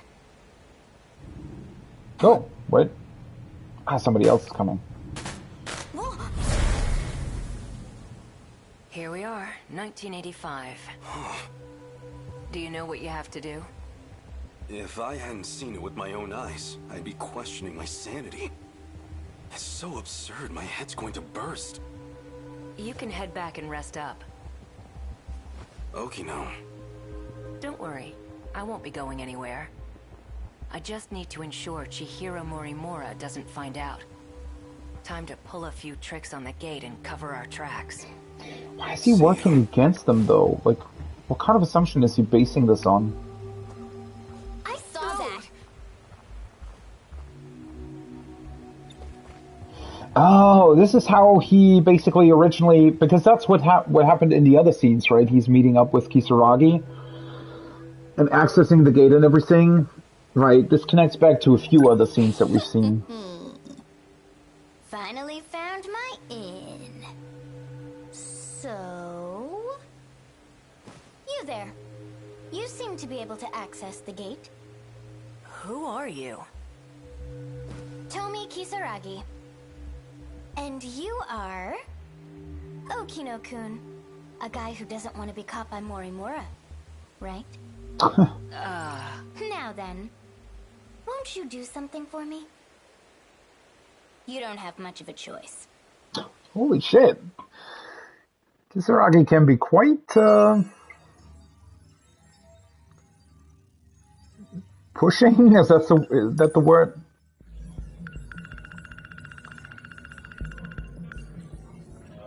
So Atari has no recollection of the time she got left behind in the 2025 ruins.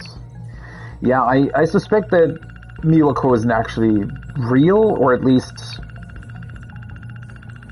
she's more or less part of the simulation, right? Compared to the other characters.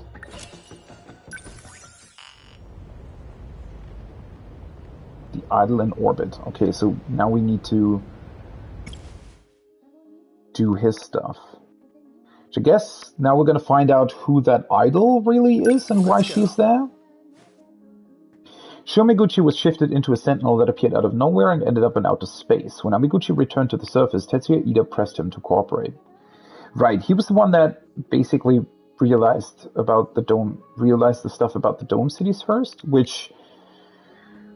Well, let's see what we'll find out about him. There's definitely, like, Amiguchi is still a very mysterious character in a lot of ways. Especially about the whole recreating Tomi Kisaragi thing. Potentially becoming Ida as well. Those government spooks are keeping an eye on me. At this rate, they could just take me away and nobody would ever know. Miyuki Inaba was right about everything. There was a boundary. So here we are, in 30 kilometers of city. And beyond that, nothing. Wish I could pretend it was all a dream.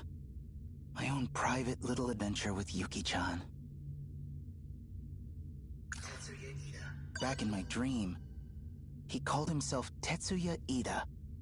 We look identical, but that's not my name, so... Well, it's not just our names. He and I are totally different people. Yeah, that's the weirdest part, right? So it's like a different situation compared to Juro? Did Ida just sort of randomly choose a person to put his memories into, or is there a reason for those two to be connected somehow? In my dream, her soul was in an android body. That's gotta be the craziest feeling. What would it even be like, not having a body of your own? The way Miyuki Inaba tells it, those dreams weren't from the future like I thought they were. They already happened. It's all in the past.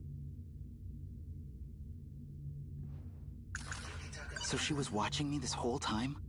On behalf of that shady outfit? Is that why she approached me at all? Yuki-chan. No, wait. I'm the one who approached her. And she has to keep an eye on me? Well, hey, maybe this isn't so bad after all. So she's been monitoring me this whole time? She's actually some Secret Service government spy? That's crazy. Also, not gonna lie, weirdly hot. Well, to be honest, yeah. If you were being watched by a government spy and you were aware of it, the government spy being like a hot girl, I can see that being, you know, interesting.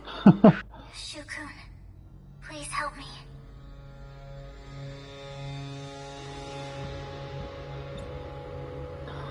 Let's see what this Miyuki Inaba is about, though. Hey! He knows I'm here now. He? He's going to try to have me eliminated. Ida? What? Wait, what do you mean, eliminated? So much I still don't get here. Me too, buddy. A real explanation. I know. But I had to hack my way in to reach you. My connection won't last long.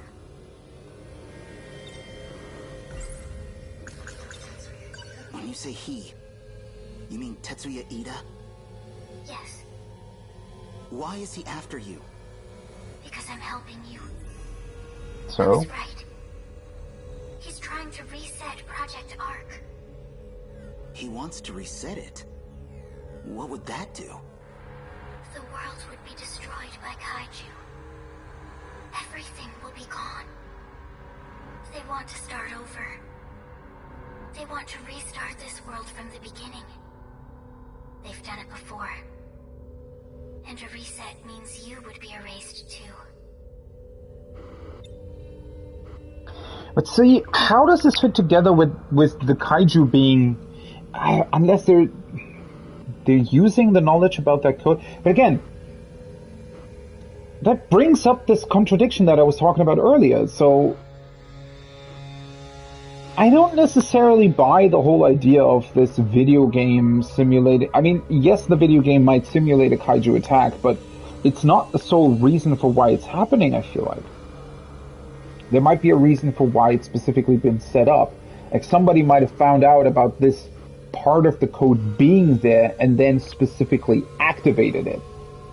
And that's another part that Izumi just might not know about, right? And he just assumes that, okay, it's been a part of this whole thing the entire time.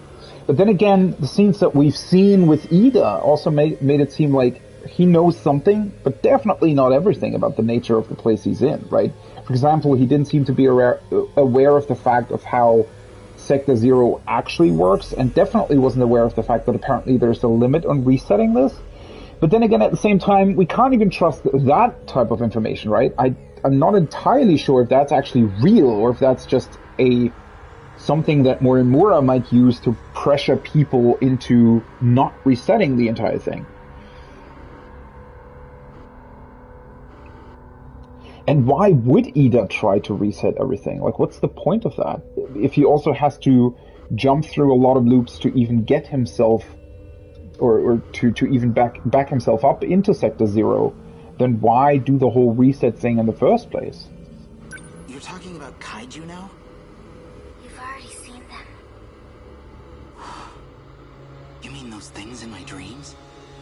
The Sentinels were built to fight those kaiju. To defend the world you call home.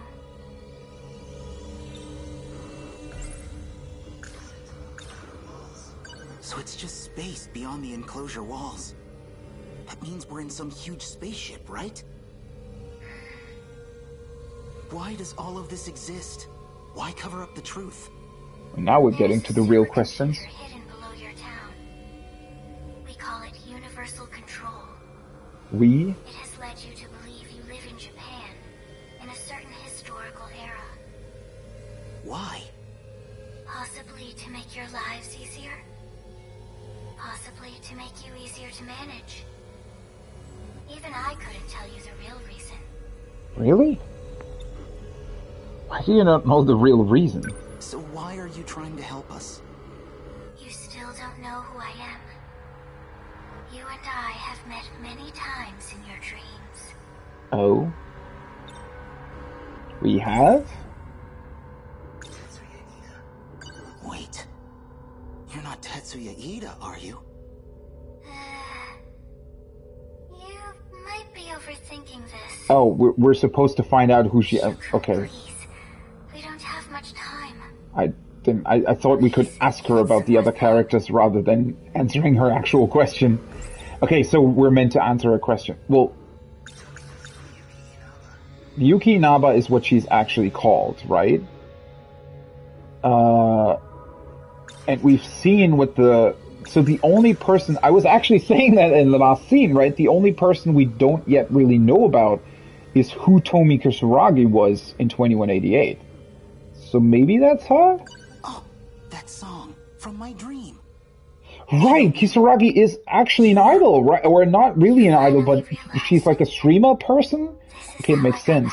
Universal control. I sang on an inconspicuous broadcast with all my heart.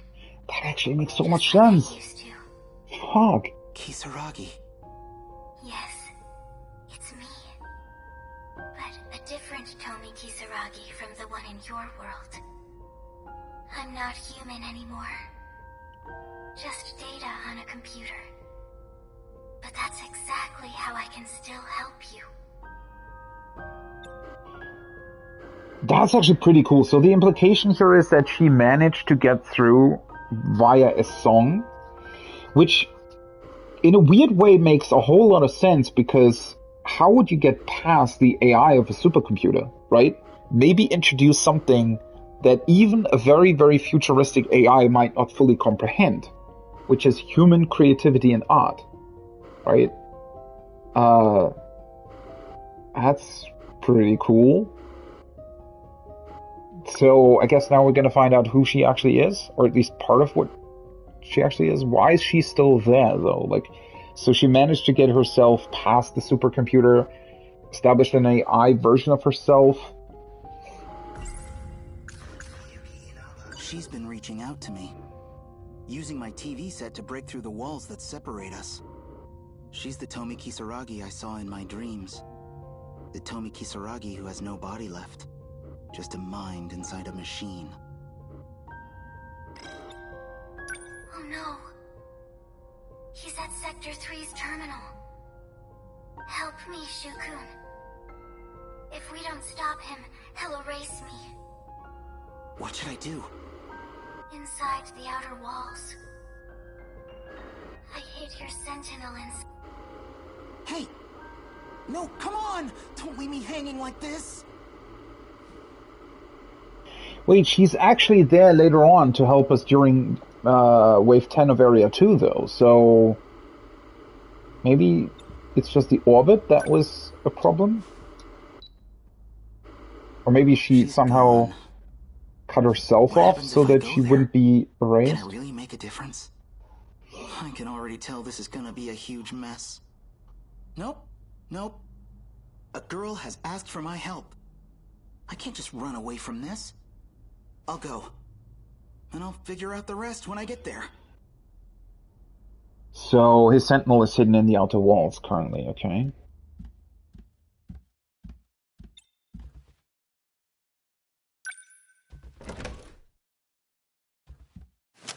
Any sudden moves and I shoot. Shinonome-senpai? She's working for Ida? Why though? The door was locked. How did you get in? I broke the lock. With that gun? There was an agent too. I put him to sleep. Oh, right. You were at the park with him. Are you with the shady spy bureau too? Yes. So, what do you want with me? I need your Sentinel. Oh. Sentinel? Call it here. That's a thing I can do? I have no idea how. What does she want with the Sentinel, though? Or does his Sentinel also contain some logs she wants to access? Senpai, I'm sorry. But I've got something I need to do. You want me to shoot you? I have to go stop Ida.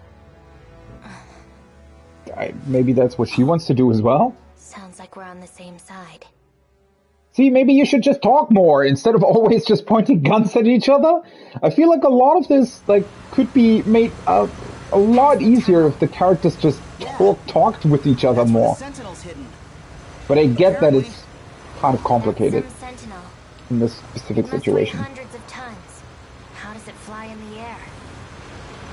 But what I really don't understand is how you controlled it without any problems. Piloting a Sentinel damages you, like what happened to me. So most people can't operate them. What? You mean piloting a Sentinel did all that stuff to you? You know, it's not too late to turn back. It is too late. Easy, I'm kidding. I'm not gonna give up now. The girl's in trouble. You know where you're going, don't you, Senpai? There are 2 terminals that have been analyzed so far. Sector 1 and Sector 3. Hey, Chaos Ghost, welcome back! I can only get into one of them. Thanks for the raid again. That'd be the terminal in Sector 3. I'm not really sure I'm following. I hope your stream was good. Mr. Ida was supposed to take me with him, but he took Takamiya-san instead. Yuki-chan? What's he planning with Yuki-chan? He needed biometric ID from one of us. It's the only way he can access the terminal. But now he's put the gate into lockdown. That means a Sentinel's the only way to shift in. We're actually kind of getting close to the end of this game. Kind of. I'm not really sure how long it'll still take, but it's definitely getting... Not that it wasn't interesting before, but it's definitely getting really, really interesting now.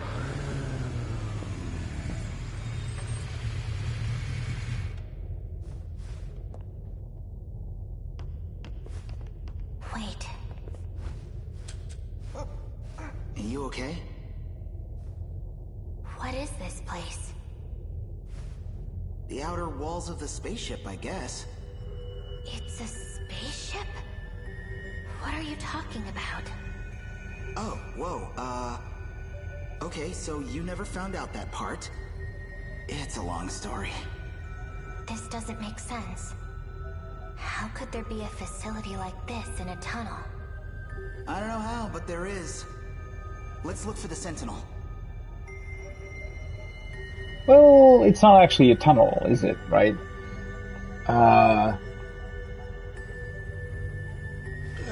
Shinonome is an interesting character. She is constantly, like, doing stuff for others, but also doesn't really know a whole lot about what she's actually doing and why. And she assumes a whole bunch of things, like thinking that Sekigahara is Izumi. And also kind of doesn't want to know about her own past, in a way.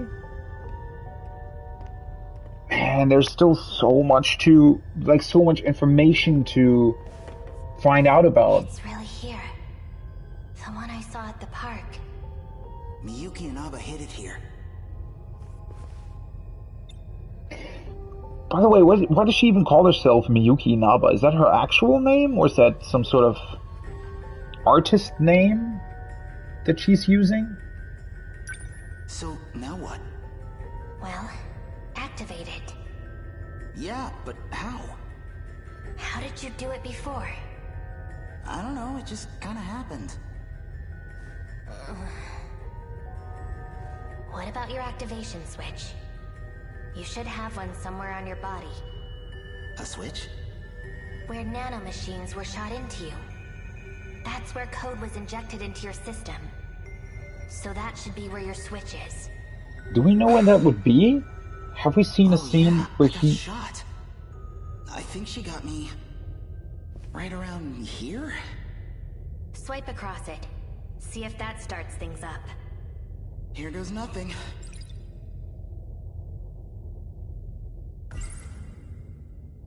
Let's activate that thing.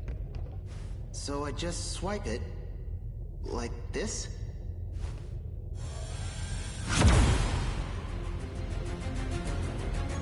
And... another one's in their Sentinel. How's Shinonome get back to hers, though?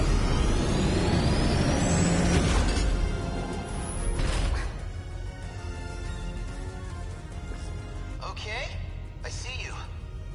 So yeah, I'm in. But for something so big, well... this cockpit looks like a single-seater. If it shares design elements from number 14, there should be a maintenance hatch somewhere.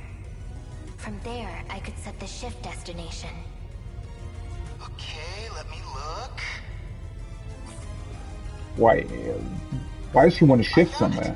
I think. Where is it? In the back. Don't we need to stay here, because that's where the kaiju are actually attacking? I've set the shift destination. Now you just need to confirm it. Okay, here we go. Or are we just... maybe we're just shifting out of the quote-unquote tunnel spaceship structure back into the actual city.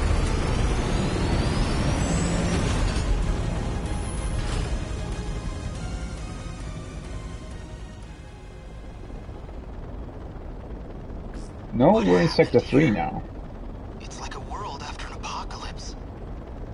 That's Sakura High. It looks a lot like where we live. No, it's in ruins. But that is our city. We were in Sector 4. What you're looking at is Sector 3. Okay. So there really is more than one enclosure.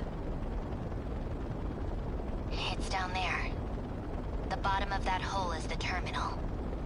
Looks like we'll fit right through. I guess we're going down. So potentially we are going to find out more about Shuomiguchi's past? Isn't that also where... well, no, it's not the underground research facility. where he recreated Tomi Kisaragi. Miyuki Inaba needs my help. I have to stop Ida somehow. Or else, he's going to erase her. It doesn't matter. I don't care what group Yuki-chan's wrapped up in.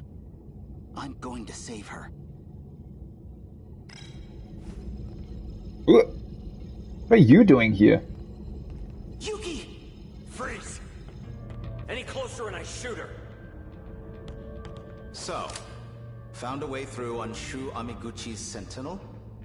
I suppose this is because I chose Takamiya-kun over you.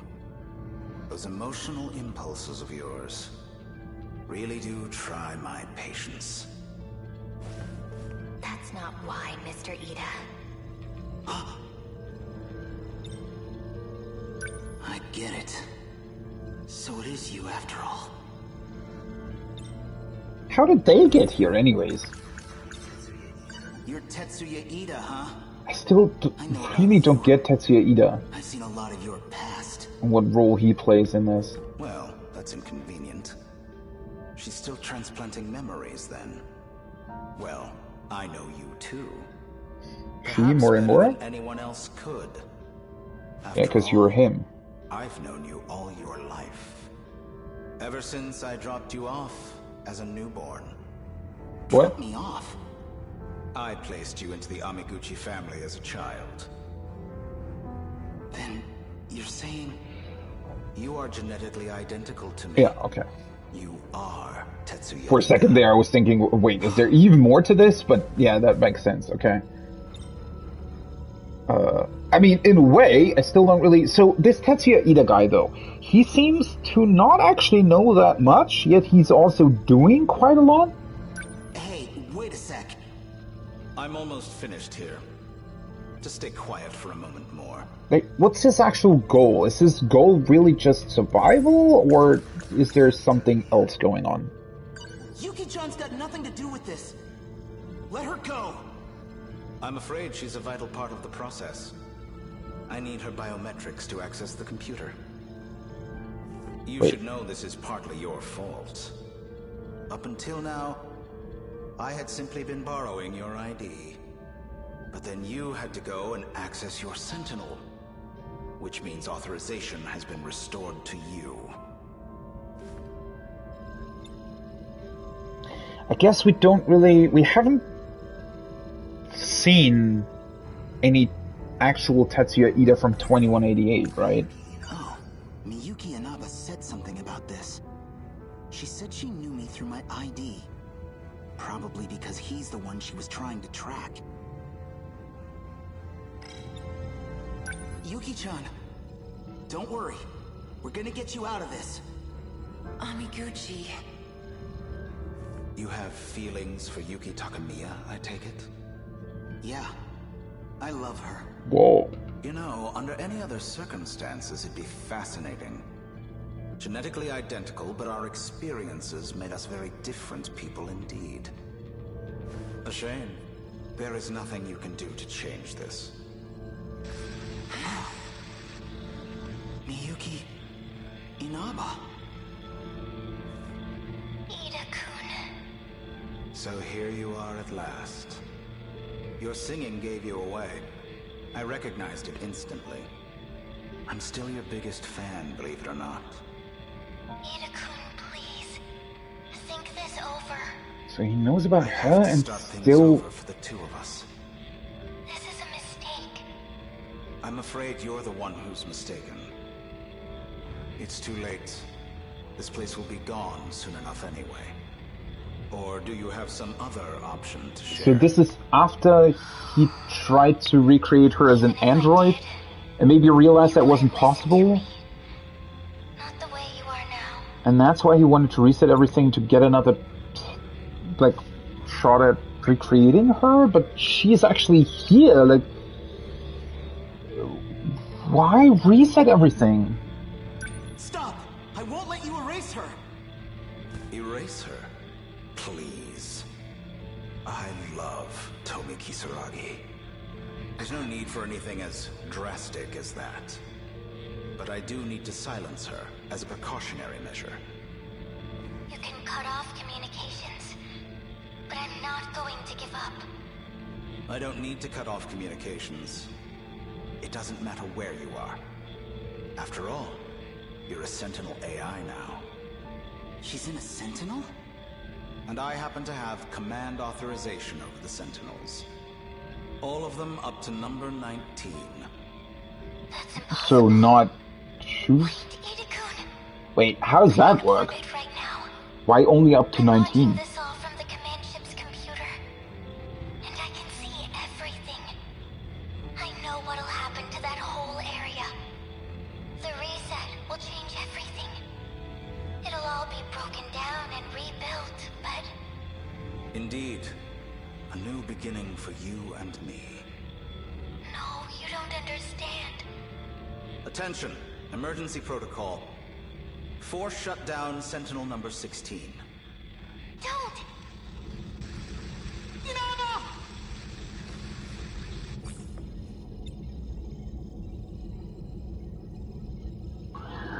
What was she talking about specifically, though? What is going on that makes this whole reset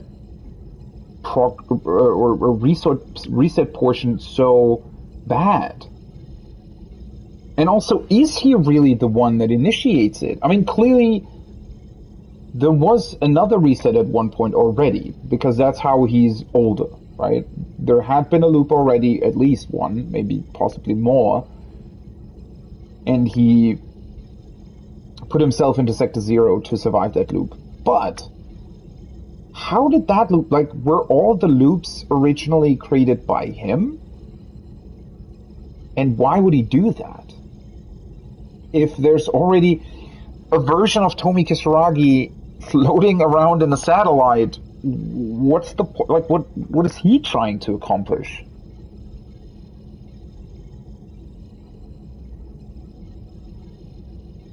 Bastard! She'll be asleep until all of this is over. That's the last variable taken care of. I think our work here is done. We're returning to Sector 4. And you're coming with us, Shu Amiguchi. As will you, Shinonome-kun. Come on. You know you need me. Hey, really? That's my girl. We're leaving. Collect the equipment.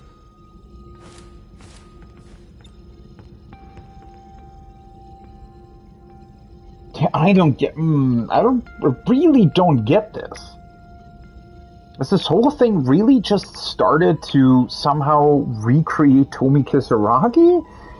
That seems strange. I mean, either way, she's not actually really living anymore, right? I mean, everything that's happening is either cloning and or nanomachine memory overrides. So, why is he so adamant on resetting everything? And what does that actually do? Also, I guess he doesn't realize that the reset is actually the kaiju. Like, that doesn't really make that much sense, unless he's just maybe he means this in terms of, or he's just letting the kaiju attack happen to reset everything. Why would he build up the Sentinels to fight the kaiju if that's the thing that he needs in order to reset everything? Or unless he doesn't realize that that's what's happening? I don't really... What? I know what you've really been trying to do. Back then, all those nights in the lab, you weren't trying to bring her back. You wanted to remake Kisaragi the way you wanted her to be. Ida, you think we're the same person? You're nothing like me. I'd never use a girl as some tool. You're nothing like me. Trigger Persona 4 boss fight. Stop right there! Oh shit. Don't move. Damn it. Hamiguchi-kun, hurry. Right.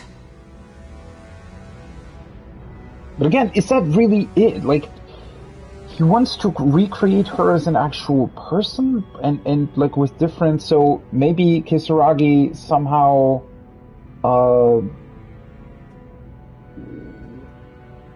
like maybe she didn't want to be with him anymore or something, and he wanted to manipulate her into wanting him again. I don't really get it.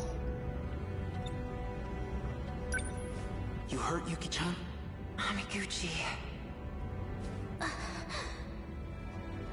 Shinonome! You can be such an inconvenience. Speaking of... Amiguchi! Takamiya-kun, I suggest you come quietly, or Amiguchi will suffer the consequences. You son of a bitch! Yuki-chan, don't risk it!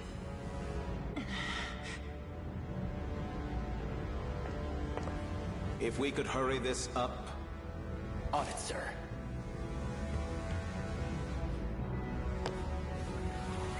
What? Oh, she just initiates the shift?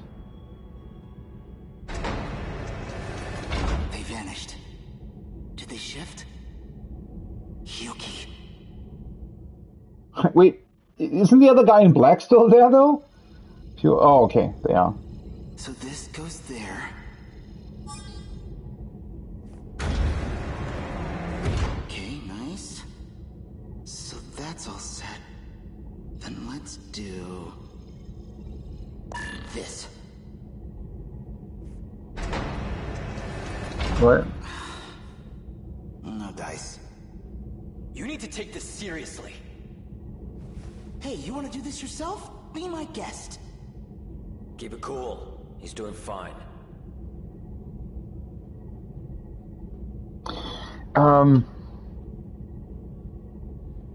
There was another thing that I sort of thought of for a second here, but because one thing that's connected the characters are their relationships, basically, or who they love or think they're loving, right? And that always connects back to who the actual characters in 2188 were involved with. So, for example, Yuki, we've seen, is a professor on that space station, and her daughter is Natsuno, right? And Natsuno was together with Miura. And now I was sort of thinking, well, if Shu here loves Yuki, maybe that means that they were also somehow connected back then in 2188. So if Natsuno was Yuki's daughter, maybe Shu Amiguchi / Ida is the one she was married to, or who's the father of Natsuno? The weird thing about that would be that I think Shu Amiguchi here, we've never really seen him interact with Natsuno, but that might have just been because that's never come up, like they were never really together in the same scene, and so we might have not known about it. Or maybe there is something entirely different about all of this. But, well, we haven't really seen that much about Kisaragi from 2188 either. Well, we have seen stuff about her being an AI, but that's about it, right? We haven't seen any scenes sort of prior to this whole project being established. So yeah, I'm kind of wondering who Shu Amiguchi / Tetsuya Ida really is here, and why he starts this all. And like, how would he be connected to, let's say, Morimura in 2188? There's definitely a big missing link there. Yuki-chan, I promised I'd save her. I'm going after her, no matter what it takes. So, what now? It doesn't seem as if the director's coming back. Which means it may be up to us to find our way back home. Probably best to work together for now. So you guys really have no idea how to work all this stuff? Our intel suggested it's just not possible for us. The only ones with clearance and ability are the special miners. but we'll certainly make an effort. Special miners. Can we access something else here? Can't your robot do something to solve this? It's capable of transporting us across time, correct? Hell if I know, man. My senpai was the one who set up the time travel. Sure, I can fly the thing, but I'd have no idea how to get us home.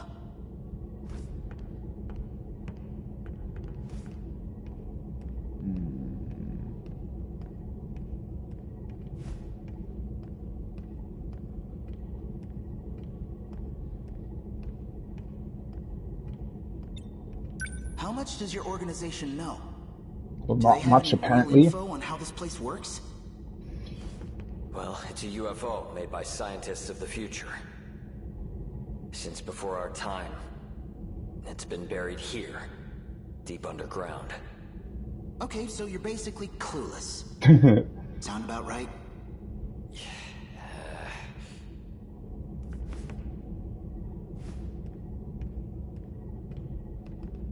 Come on, out of the way.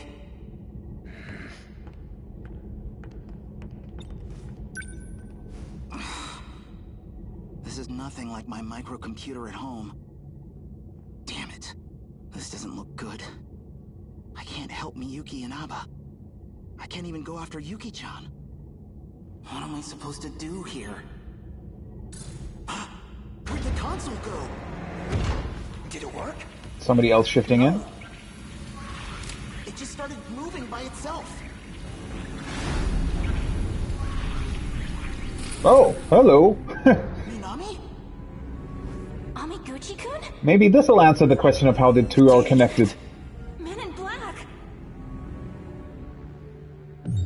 Well, that's unfortunate. Wait, okay, this is how it goes to... Okay.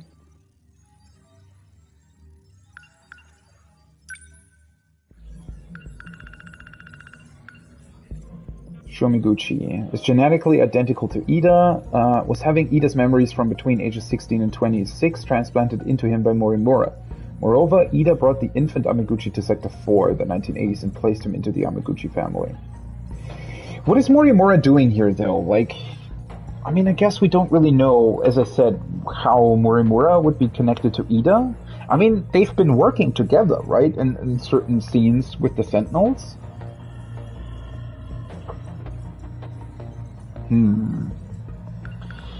So either Morimura just didn't really know about the true objectives that Ida had, or there was something else going on entirely?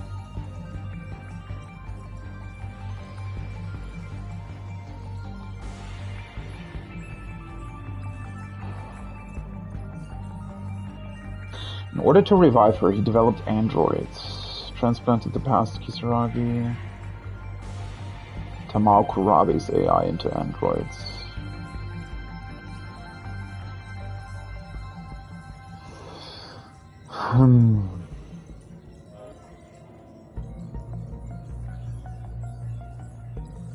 Ida is genetically identical to Shomiguchi.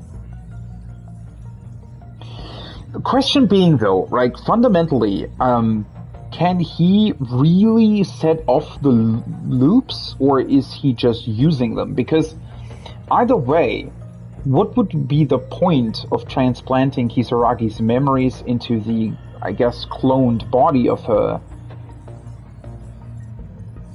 if there's going to be another loop? Either he doesn't know about the true nature of the loops, or there is another true nature of the loops that we don't know about, but he does, or he's just using them for his own sort of devices and thinks that he can control them, but actually can't. That's all a bit weird, because, again, what would be the point of setting... And unless he somehow knows that the Sentinel project can be successful, and therefore just sort of bets on the fact that another loop would not happen if the Sentinels are successful, and if he then can also put Kisaragi into an actual body and the Sentinels are successful, then he gets what he wants.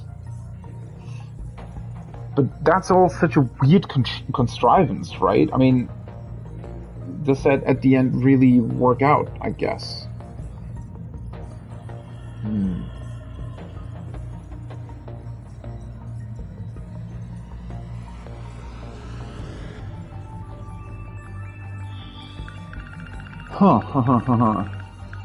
Sentinel.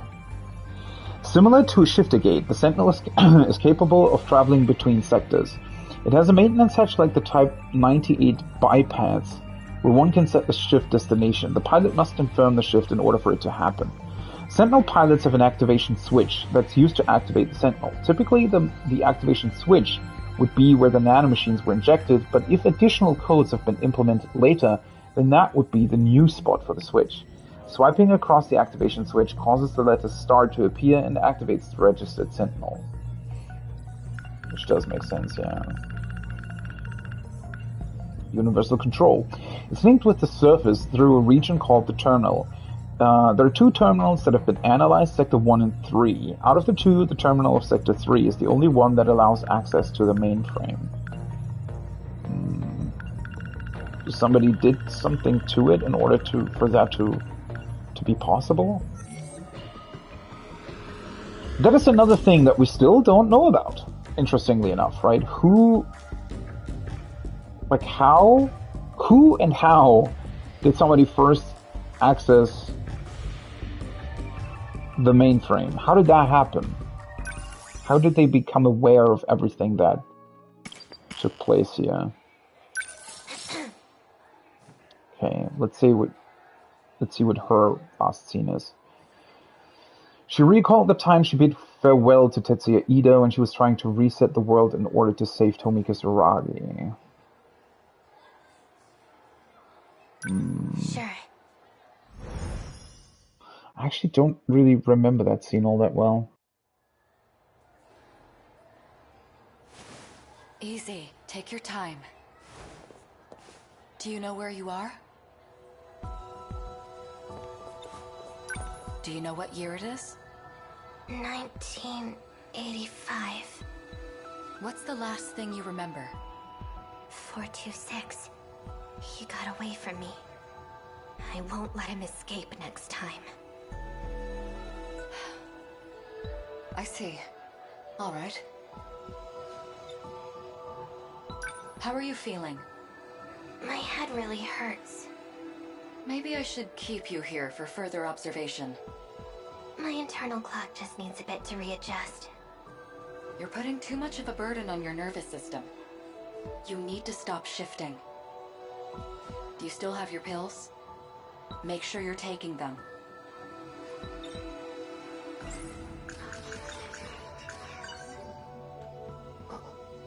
This should make me feel a little better.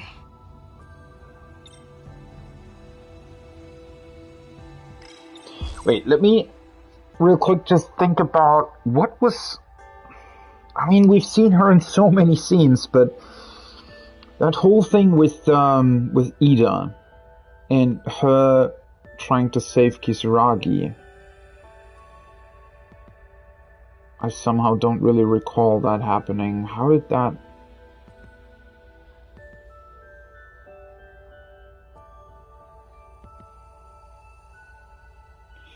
I feel like there's a really big sort of thing that we're missing with her. Or I am missing? Number 14.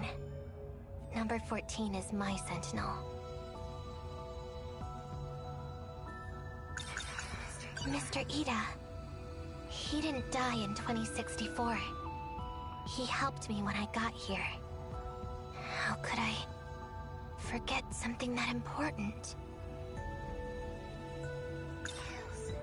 These pills are hard to swallow, but it's the only way these headaches will go away. The coordinates for shifting through time. What's the new thing that she can think about, though? So he can't travel freely. Izumi-kun. He has the same symptoms as I do. It wasn't a dream. Morimura. She's been modifying personalities with nanomachines. She wants to change both me and Iori Fuyusaka into different people. No, into the actual I can't use. believe what Morimura says. Surveillance footage? That's right. I saw something important. I can't remember. Maybe I should go look again. It was in Shikishima's underground facility in 2105. I just need to get to the gate.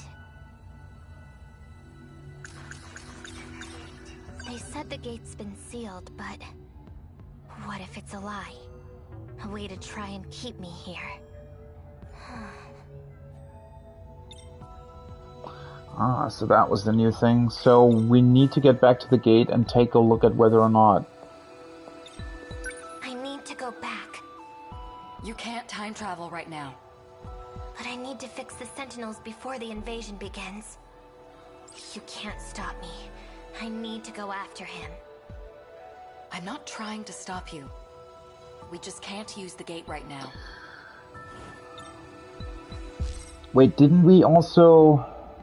Is that with her? No, that was Natsuno that witnessed events in the underground facility. She did see, however, that Ida was trying to recreate Kisaragi, right? Take it easy, all right? Are you all right? Who are you?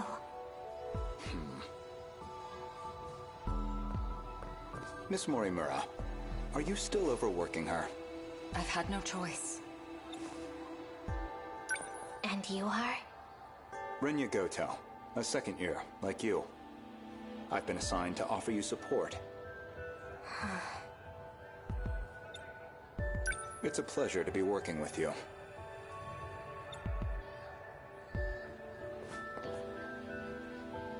But we are supposed to go to a gate? Where are you going? To the gate. Oh, we can just leave without him this time? Okay. Yeah, I'm trying to think about what she actually saw or what the last scene really was with her. Surveillance footage? I saw something important. Are we gonna see that again, potentially?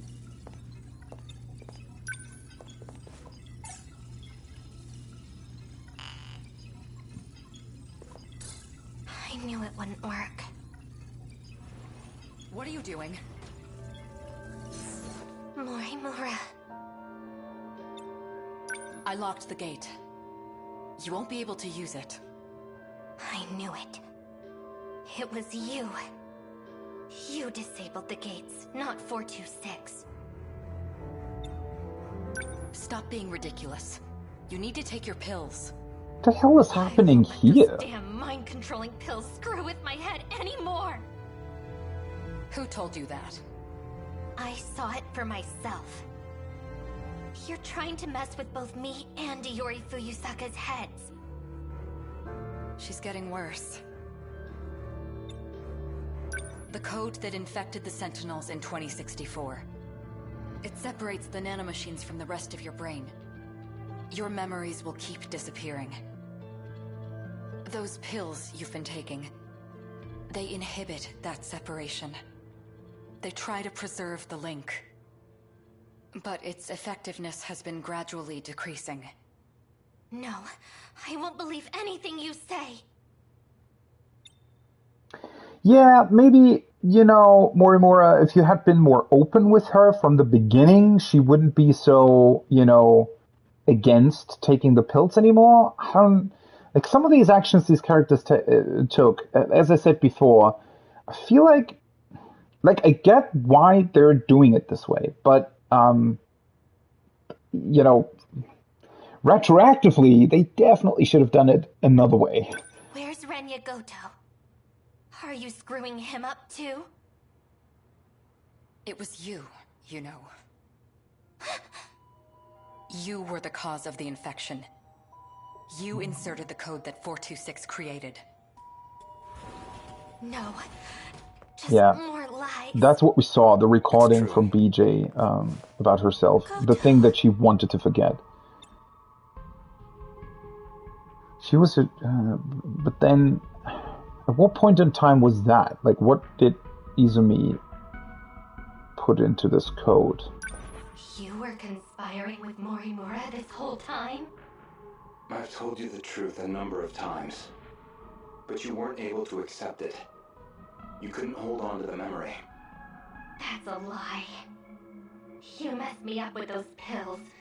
You made me confused. It's all there. You just have to remember. The code that infected the Sentinels. DD-426. You were the one that gave it to Sekigahara. You're lying.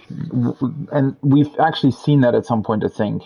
Or at least we've seen the sort of aftermath where Sekigahara implemented an update into the Sentinel, thinking that it was an update that needed to happen, but in actuality it was this code.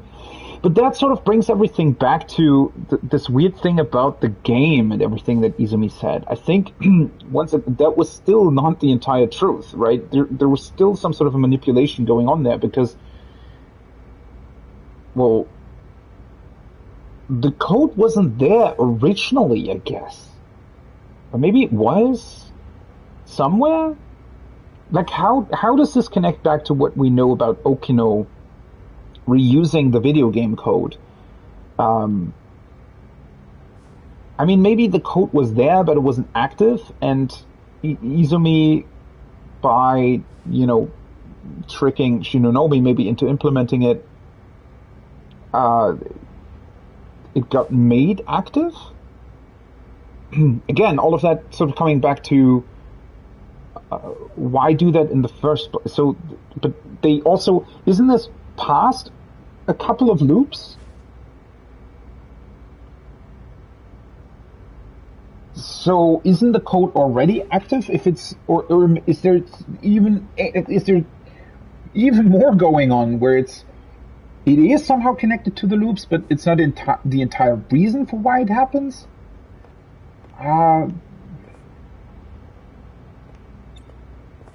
Mr. Ida, for you to ask for me personally, I can't tell you how happy it made me. Right, she also likes him, which we don't know why that's a thing. I need you to look at this.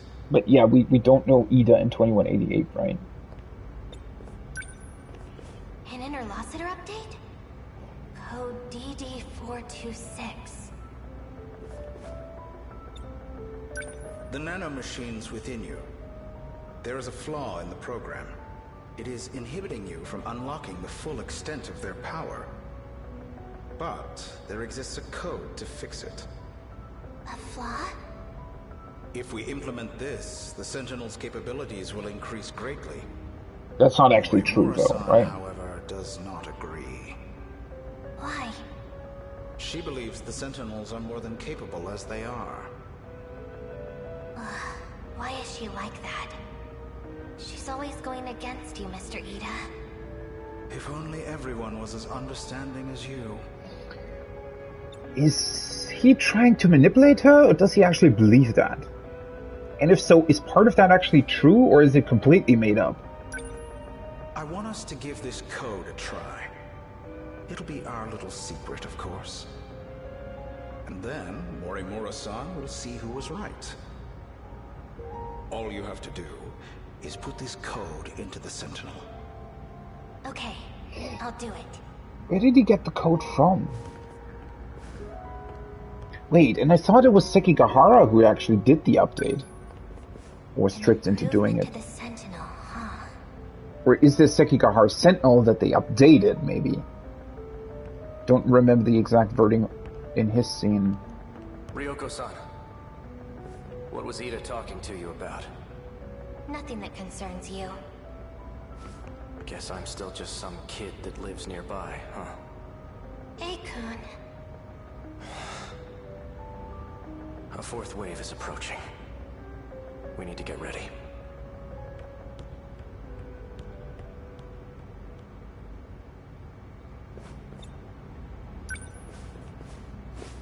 I'll put DD-426 into number 14.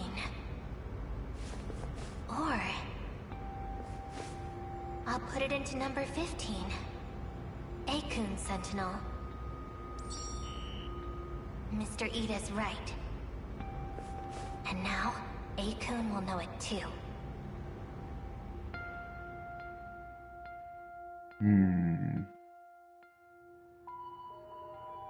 Do you remember? After you shifted, you went missing. It took a long time to get you back. When we finally did, your condition was already terminal. We've been able to keep it at bay with the medication, but the destruction of your memories has already begun. For you, we tried to reinforce your memories with nanomachines, but it hasn't gone well. We thought if we let you roam free, that your memories would stabilize. However, your memories kept failing. It only made you become further detached from reality. Even still, it is imperative that you remember. Only you can clear the infection within the Sentinels. Because only you know the password. Oh. We don't have much time. Please, you must remember. Stop! It's all my fault. It can't be. It's just lies. Sushi? But wait, isn't...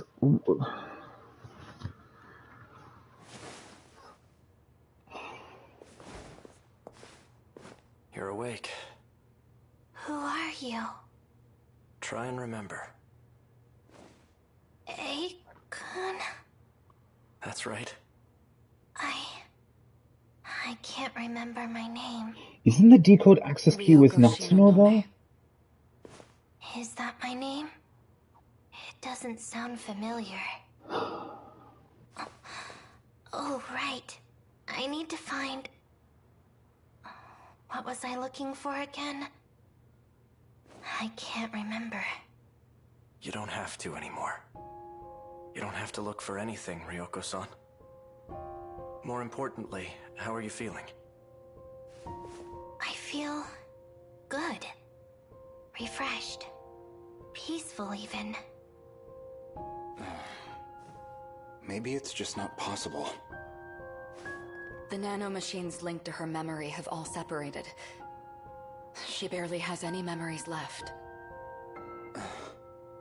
The memories you implanted in her, what are they?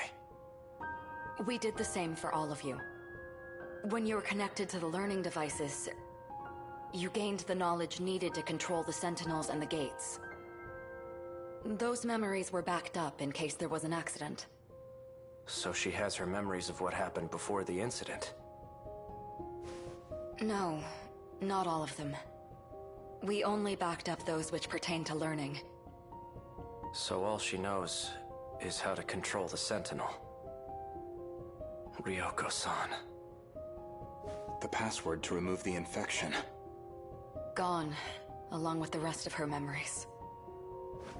We can no longer rely on the Sentinels. So that's it? You're giving up? There is still one way to use the Sentinels. No. Further exposure to the infection. And there's no guarantee you'll survive. He's not talking about himself. After everything you've taken from her, it still isn't enough. I won't let you put her in the Sentinel. No. No, Akun. Sentinel number 14. It was made just for me, by Mr. Ida. It's my Sentinel. Ryoko-san. What the hell was that conversation with Murimura about? Fight for me. And Goto, like, what can the Sentinels still be used for? The one thing that really confuses me is that didn't Izumi somehow hide that key they're actually looking for and think is still in Shinonome or is now lost with Shinonome's memories? Isn't that somehow with Natsuno? But we don't really know why.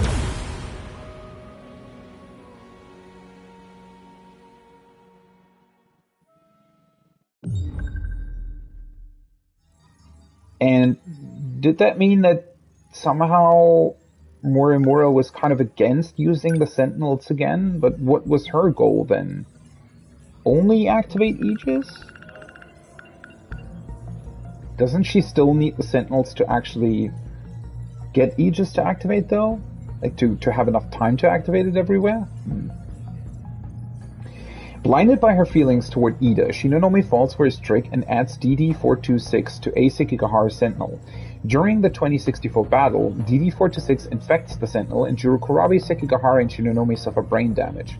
Shinonome went missing for some time after the force shift, losing memories to a point where she couldn't even remember her own name. The one thing she does remember is that Ida chose her for Sentinel number 14. Morimura tries everything to get the password to decontaminate the Sentinels from her, but ends up failing. When the Kaiju appear in 1985, Shinonome activates Sentinel number 14 with her memories of Ida on her mind. But why do they even call it DD-426 already at that point? Like, did Izumi somehow trick them into implementing the code at that point?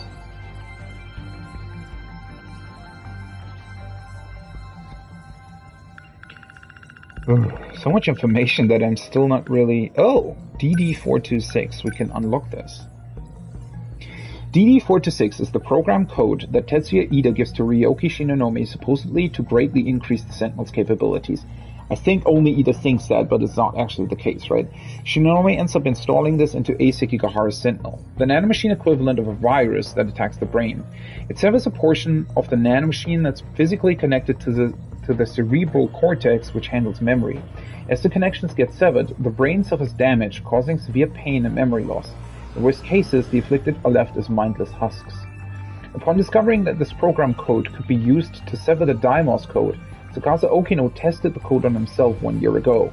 However, he suffered gradual memory loss, so he had no choice but to become an AI with a simulated personality. Morimura and Renya Goto try to get Shinonome to remember the password that disables DD-426, but it results in failure and causes her to lose all her memories. So I feel like, are we talking about multiple different sort of parts of the program here, or is it also the same thing that calls the kaiju and originally is part of this game, or maybe not, and like what? And who comes up with it originally? This doesn't answer the question of why Ida wants to insert it into the Sentinels in the first place. Like, does he think that it's actually enhancing their capabilities, or is there some ulterior motive that he's like? Is he somehow trying to get Kisaragi back because of that, or is he trying to? How is this connected to everything Izumi did?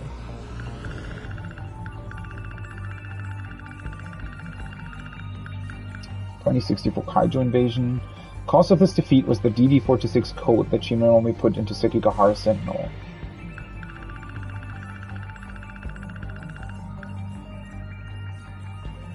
See, that also sort of implies at least that they could have maybe even won that already without this code. So was there a reason for why Ida wanted them to fail? I mean, I guess maybe Ida wanted to create another loop, but then why did he want that? Somehow to create a better Kisaragi, but why would that be a thing if it also meant that the Kisaragi of that time would die? Okay, Megumi Yakushiji, he's still locked, but I think after her next scene, we should be able to get to Goto. And then somehow his event also gets unlocked. The idol in orbit. So we can go in 100%. Let's go with Kisaragi first. Ultimately, it doesn't really matter at this point, I think, in what kind of... I mean, it never really... Anyways, let's just go with her. Let's see what this does. So that, I think, might potentially answer the question of how she got into orbit? Maybe? Or at least how that's connected to everything else? Mighty Kaiju Daimos. They're showing it at the theater right now. He's talking to himself again. That is so weird actually seeing that, right? Okay, can't talk to him. Can we talk to Miwako? Yeah. Usami-chan, would you like to get get crepes on our way home? I'd love to, but I've kinda got somewhere to be. Okay. Right, so last time she convinced Okino, blackmailed Okino into shifting again. Do you need something? Not really, sorry.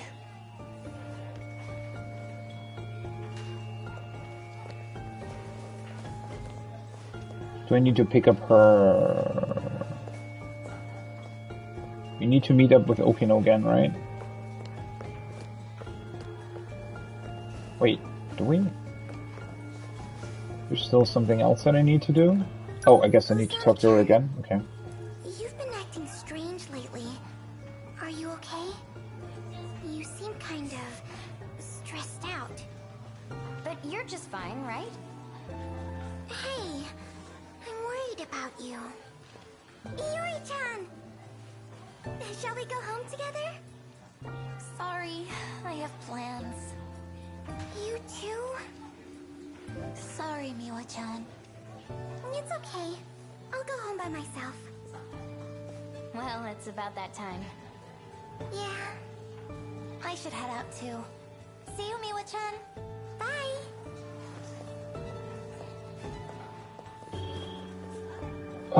So now we're also heading out? Something up. You're staring. It's nothing. Miwako doesn't remember a thing. But maybe that's for the best. Miwako! I'm heading out. See you! Is that the scene where Juro picks up the documents for Morimura? Yeah. Miss Morimura forgot them again. Oh no, that's the second time he does that. Okay. That was one of his scenes. That's actually so cool, right? How it all connects together and you sort of seeing other scenes sort of flow into each other and everything. It's really, really well made. I'm late. There you are.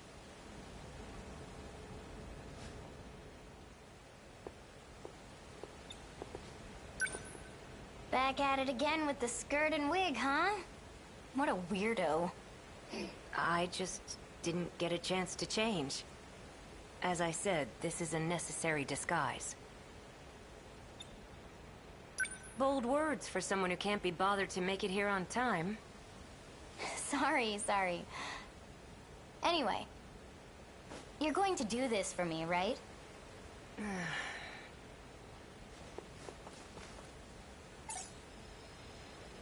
So we're gonna go back to 2025. In position.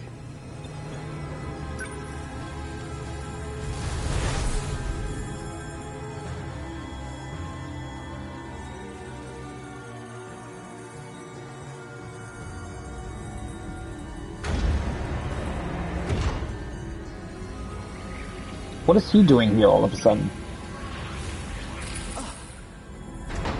What? Kisaragi? Amiguchi? And what was... Wait.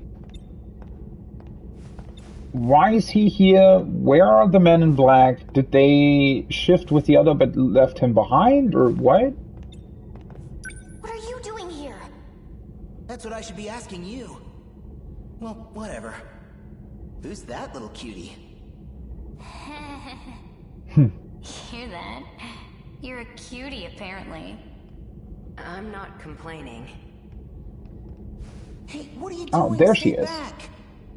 They might be with the black suit guys. Where are the black suit guys? Natsuno? Did they somehow just, like, overwhelm them, I guess, maybe? Usami! You're here too? Why? This little guy led me here.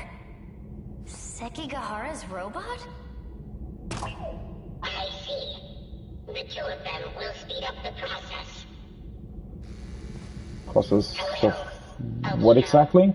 I am like this now, but You're Miura. Sekigahara told me. What is your goal?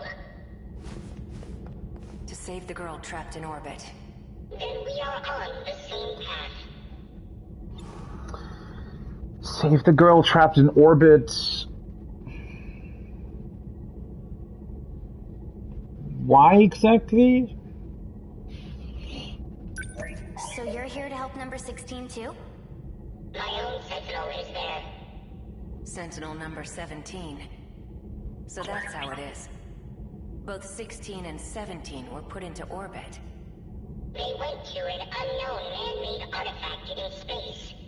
Unknown man. Oh. We've briefly gotten a hold of it from here. That's where But we the don't quite understand what it is. Kisaragi AI Number is? 16 would know the answer. Last time we got through to her when I touched something over there. So was that some sort of contingency It won't plan? respond. Not even with Kisaragi's biometric ID. Been shut off by She's Universal completely Control? inaccessible now. Hugh Amiguchi may know the reason.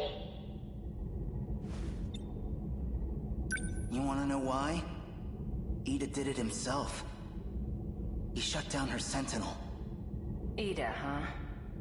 Yeah. Something about authorization? He must have used his security authorization to issue the command. So that's what happened. You created these Sentinels. Perhaps you can clear the authorization. Worth a try. Help me out.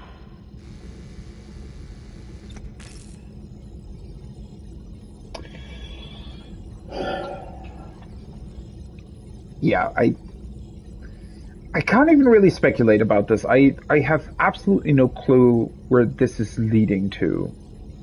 Like, obviously I know what they're trying to do here, really, but why is Kisaragi's AI apparently in another satellite orbiting this place? And how does that all connect back to Ida? How does it connect back to the Deimos code? No freaking idea. So why are you here? I can't turn down a cry for help. Especially not from the one and only Miyuki Inaba.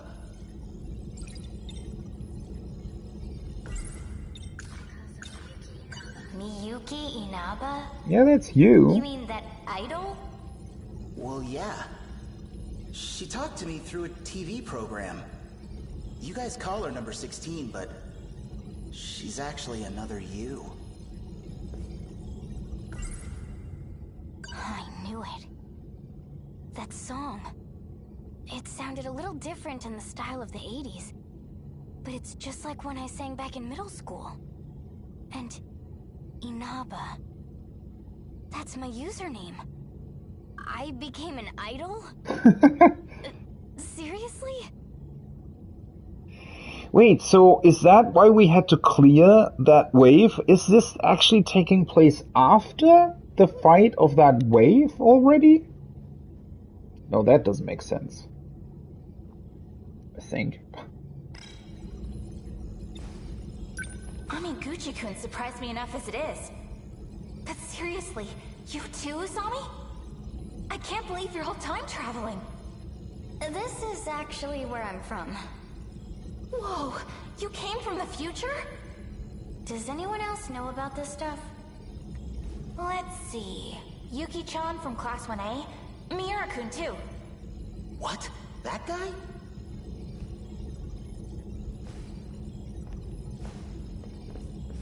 The preparations are complete. Kisaragi, as you scan your ID to grant access, the authorization will be reset, and the Sentinel will reboot. Go ahead and unlock it.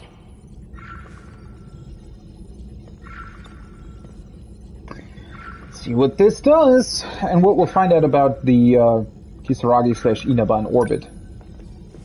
Here goes. Hopefully find out anyways.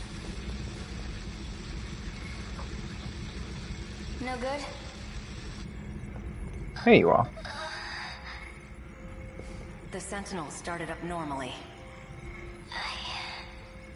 I see. Nope. Ida-kun shut me off. We all came to save you. Sorry it's a little late. Thank you.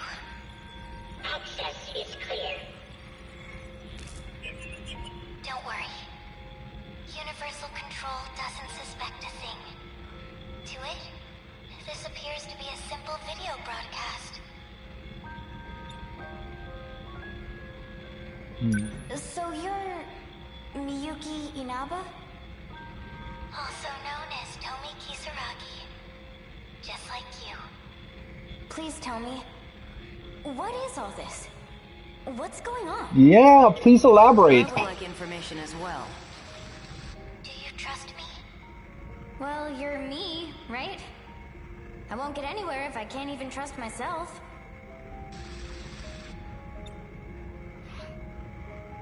I was shifted to the orbiting command ship.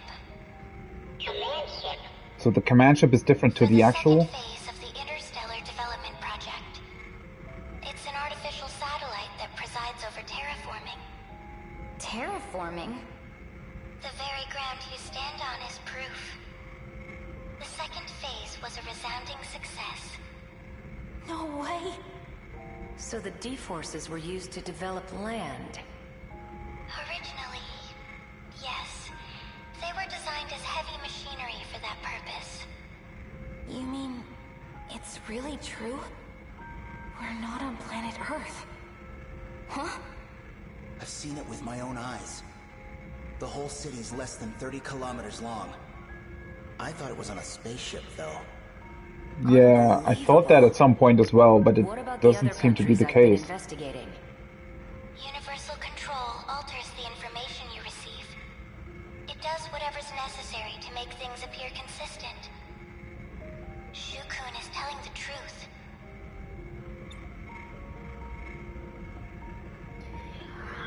So, just tell us where we are, goddammit. Like, are we on Mars? Are we on a spaceship? Where exactly did they put this? From here, And what happened, like, in between all of that? the entirety of the residential ward system. All of the terminal controls, too. You're able to control the satellite from your Sentinel? It does have some limitations, of course. But it is possible. Because I'm Tomi Kisaragi. So, She's the one who designed the second phase of interstellar development. now we're gonna get to know who she actually is. Terraforming researcher. Watch this log of hers. Okay, so her idol personality is what she maybe wanted to be? Continuing my report from yesterday. I ran the simulation. This was our 25th terraforming attempt. We believe the planet is a Type 57b. So like In Earth. order to reach a habitable state for humanity, the process took 1,800 years. A bit longer than hoped. Okay, that was the simulation. No Okay. further issues up to this point. Oh, and I almost forgot. At Professor Morimura's suggestion, I updated the system on the command ship. It's set to monitor the final phase, surface facilities. Before any harm may come to these facilities, it will determine whether the final phase needs to be redone. Finally As getting... the professor always says, Okay. it can't hurt to be safe. Work has been coming along well, but I honestly can't wait to return to the surface.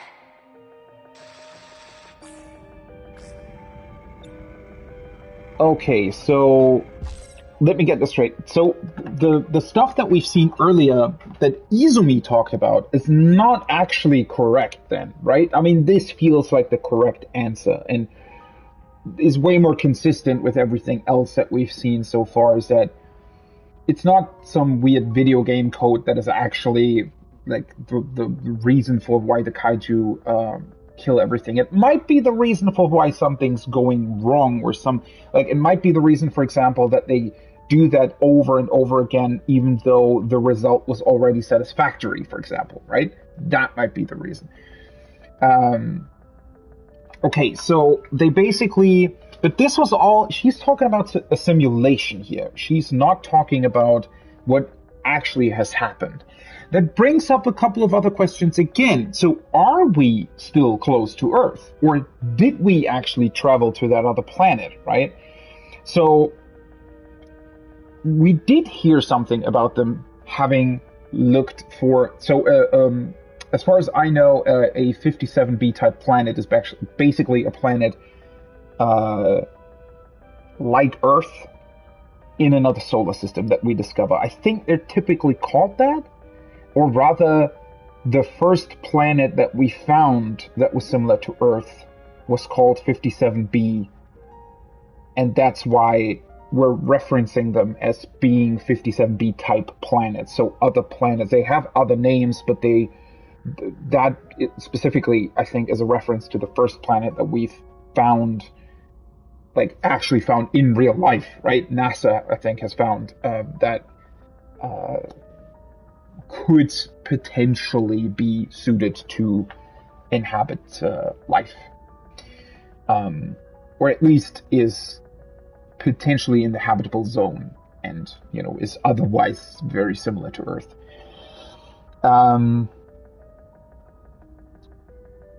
Okay, so they established another satellite that looks over whether or not facilities and structures and everything have been set up correctly, and also is set up with the capabilities of redoing that phase if they were not set up correctly.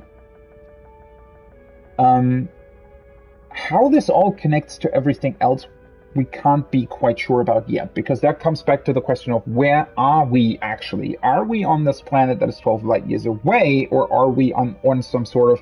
It feels like we might still be in, like, this Project Ark might be a way to get there, or a way to simulate it.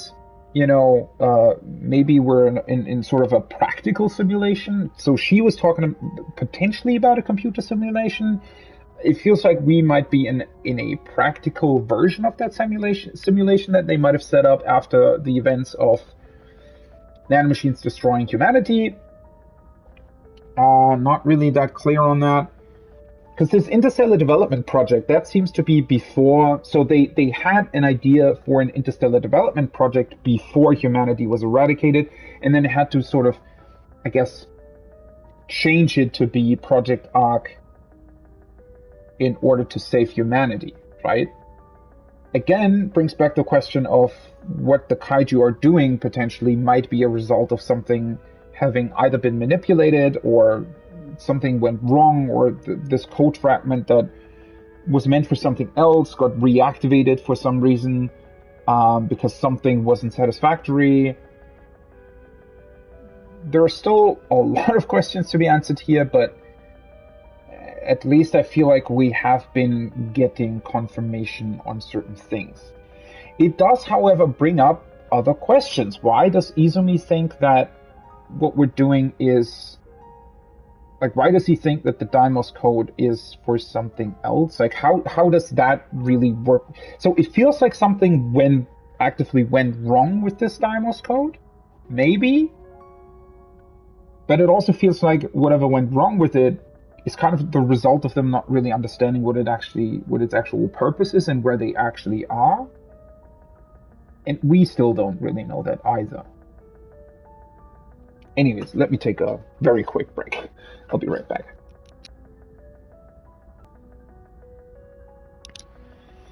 All right.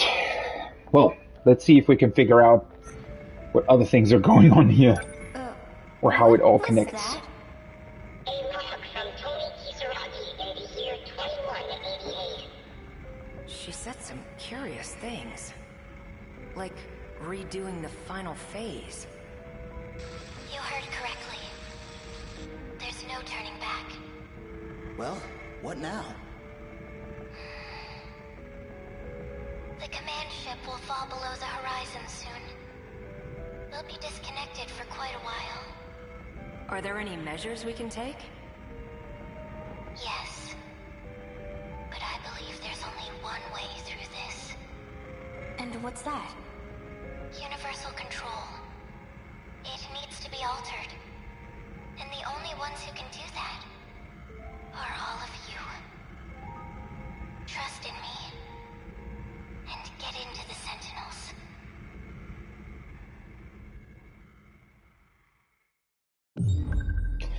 Wait, so is that what we're actually doing? We're not fighting we are fighting the kaiju, but I guess, is that what Project Aegis actually is? So is Project Aegis, or not Project Aegis, but Aegis, the Aegis system, is it basically just the confirmation, okay, everything's been done right, the kaiju can stop attacking, and now we're trying to somehow... So through this processing that she did is basically a way for us to be able to fully activate the terminals?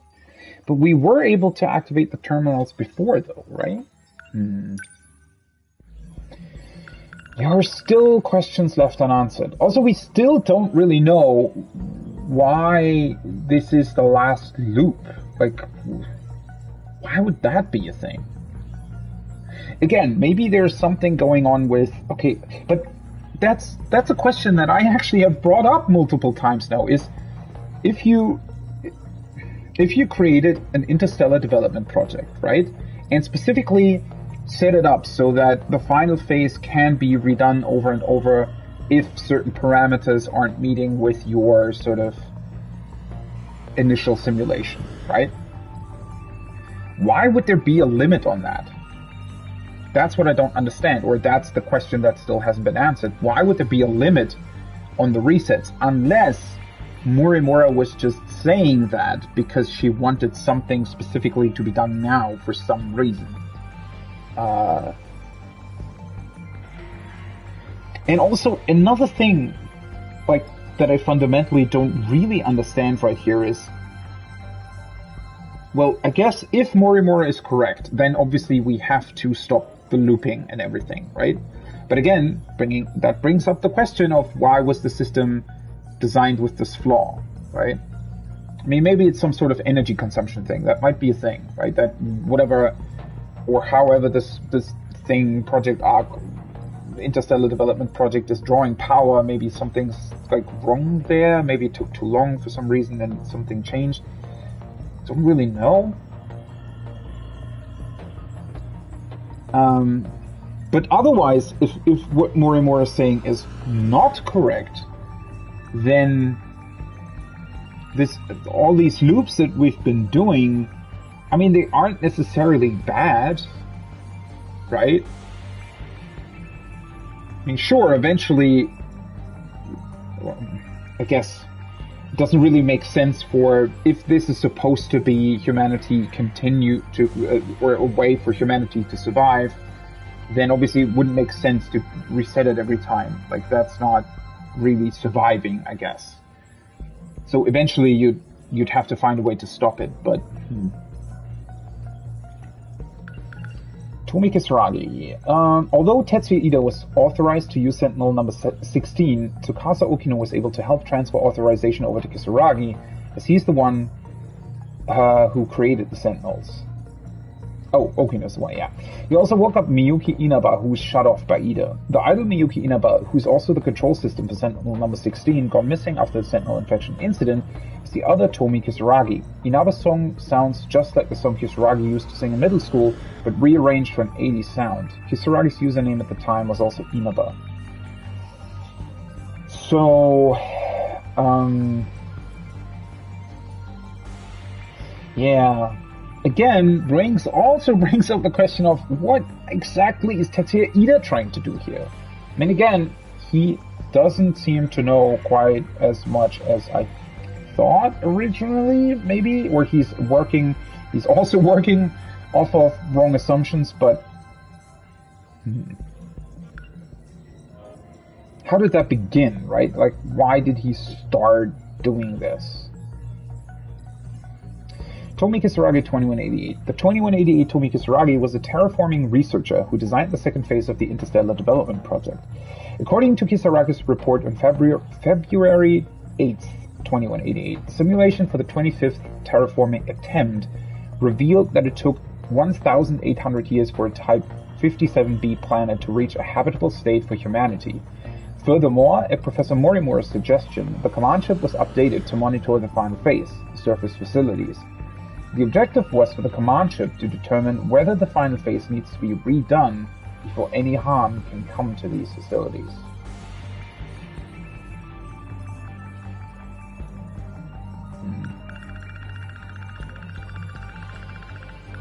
Terraforming. The process of modifying a planet's environment into a habitable state for humanity. Once a planet with similar qualities to Earth is found, its atmospheric component and air temperature are adjusted. Doing so requires an extraordinary amount of time, effort, and technology. The planet that the boys and girls are on isn't Earth, but rather one that the D-Forces developed through the terraforming process. So, is that true though, or is the game sort of just... does it want us to think that? So are we actually, because then maybe we are actually in the year 4000 or something, and 12 light years away from the actual Earth?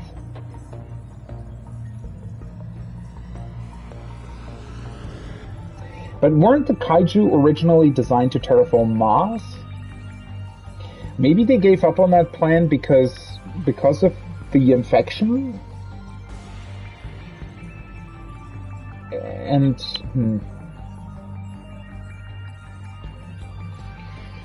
man, there's still like a really major link missing between 2188 and this entire project sort of going through, I guess. Artificial satellite in orbit. An artificial satellite that presides over terraforming, the second phase of interstellar development. It controls the heavy machinery for planetary development and adjusts air temperature. This is where Miyuki Inaba exists. During the 2064 Sentinel infection incident, Inaba ends up shifting outside the world and over to the artificial satellite, where she comes across the 2188 data and learns the truth about the world.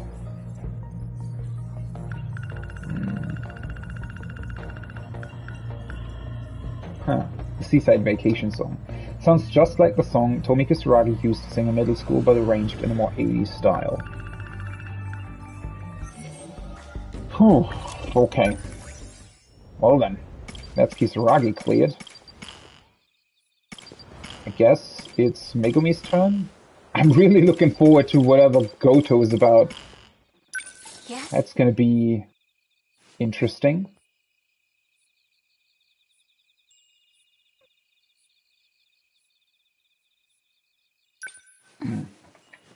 So this will tell us about, I guess, Fluffy's origin, which we kind of already know about. I'm back. Juro.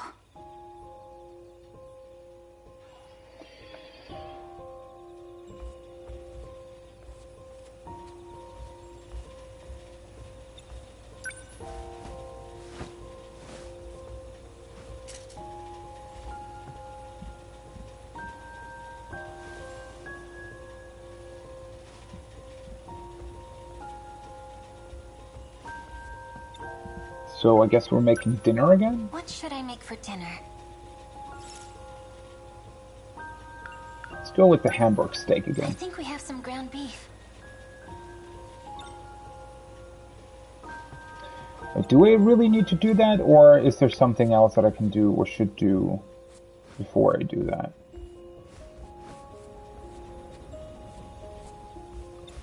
Where's this scene going specifically?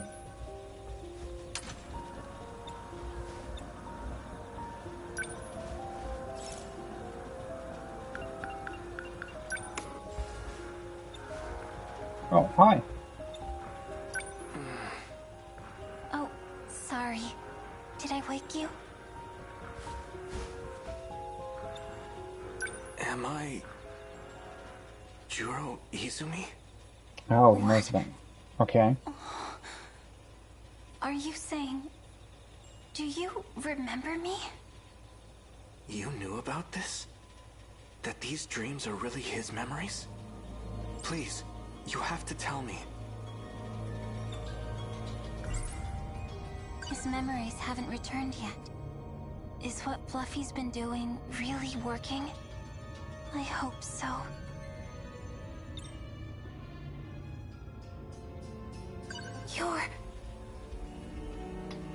You're Juro Kurabe. Why are you saying that?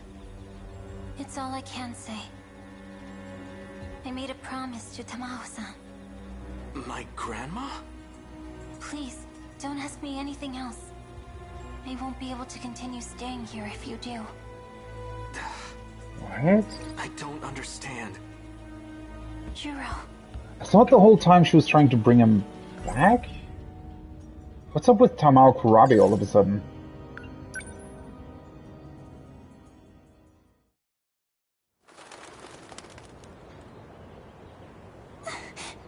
Juro. I can't believe you're really gone. The Juro I knew can never come back.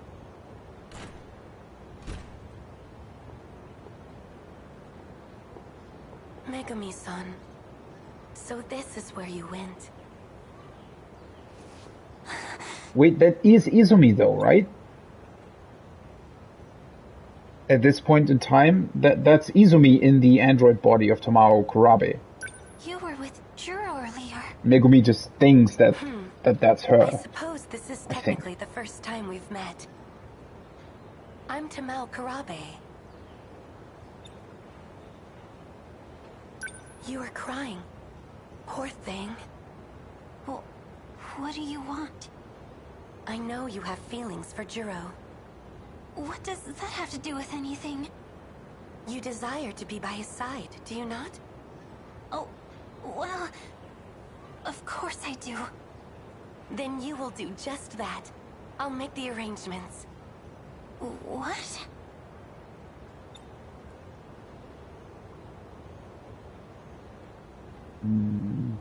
So is it just so that Izumi could be sure that his memories are actually being transferred correctly, so Megami wasn't allowed to really talk to him about it so that he wouldn't be sort of turned away from his own memories? However, I have two conditions. First, you will treat him as Juro Kurabe. Huh? You must not tell him anything about the future, or about himself. But why?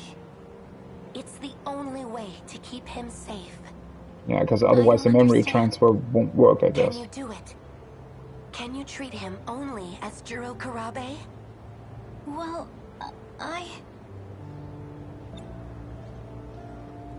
My other condition. If he starts to remember he's Juro Izumi, you must tell me immediately. But he is. Why would that be bad? It would be dangerous if he became Juro Izumi.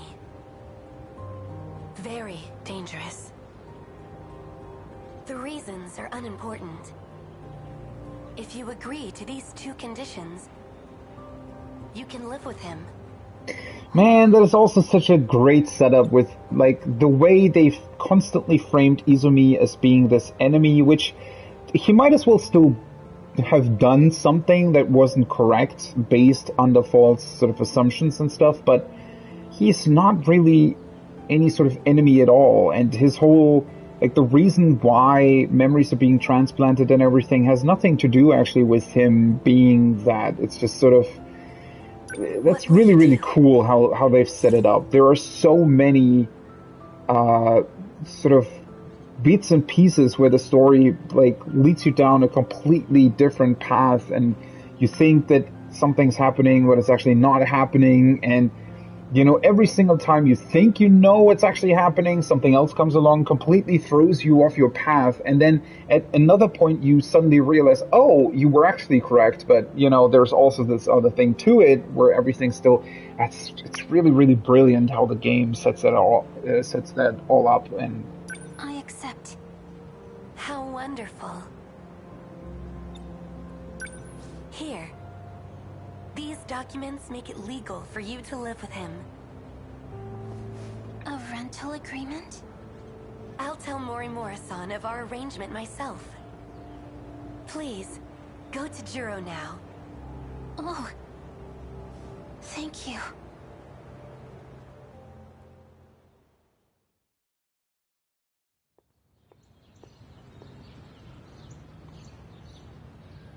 so Izumi basically set that up so that he could have somebody make sure that he's actually turning, or that the memories are correctly copied, basically.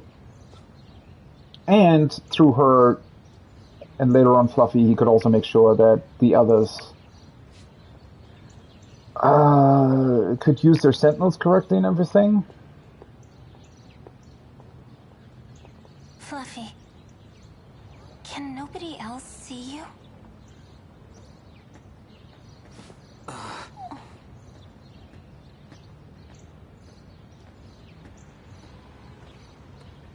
Juro.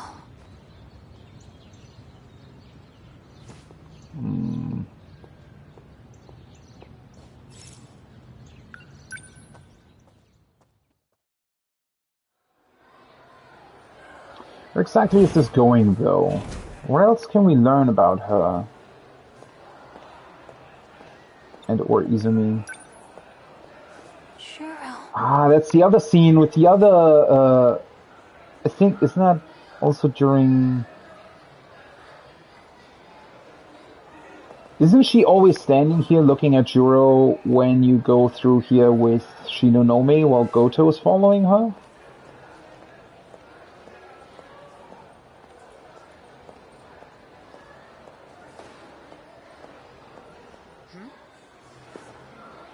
Oh, hello. Miss Morimura. And this now leads into the scene with, that we just saw with Juro, right? So, you've been living at the Kurabe house. Oh, yes. Has there been any change? Has he said anything strange? Any confusion about being Juro Izumi? What makes you ask that? It sounds like you know something. Don't tell me. You know something? Excuse me. Kurabe-kun. Is something wrong? You look pale. Tell me the truth. I'm actually Juro Izumi, aren't I? The way I am now is something you created. What's this all of a sudden? I get it now. The woman who keeps showing up in my dreams. The one I saw on Sumire Bridge. It's not Fuyusaka-san. It's you. Chihiro Morimura. I don't know what you're talking about. Have you been aware this whole time? Kurabe-kun? Juro!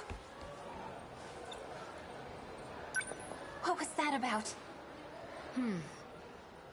I don't know. Really?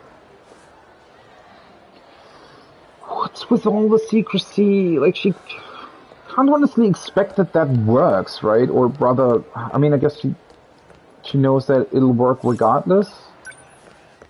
Or rather, it's already, like, that's the stage she wanted it to be at.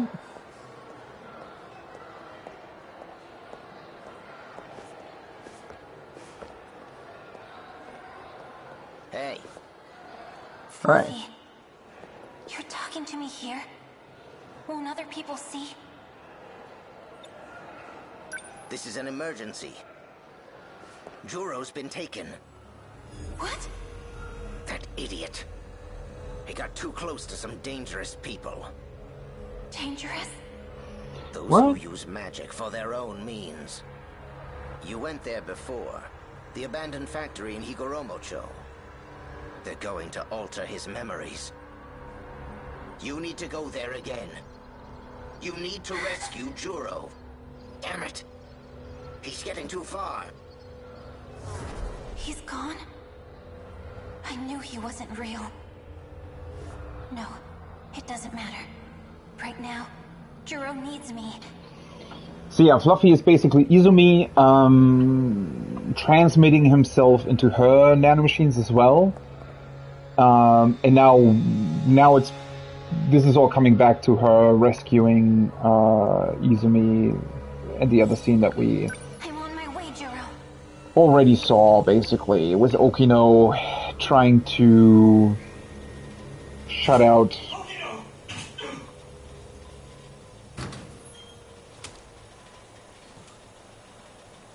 the Izumi Juro, and everything. This way.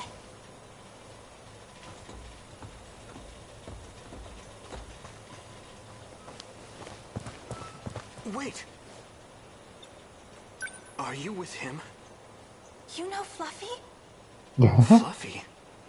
Don't worry. He can make you better. You're starting to recognize what's in your dreams, aren't you? Do you remember me? It's not exactly like that. Yeah, we still don't really like Megumi. Right, she was a little girl that Izumi potentially saved. I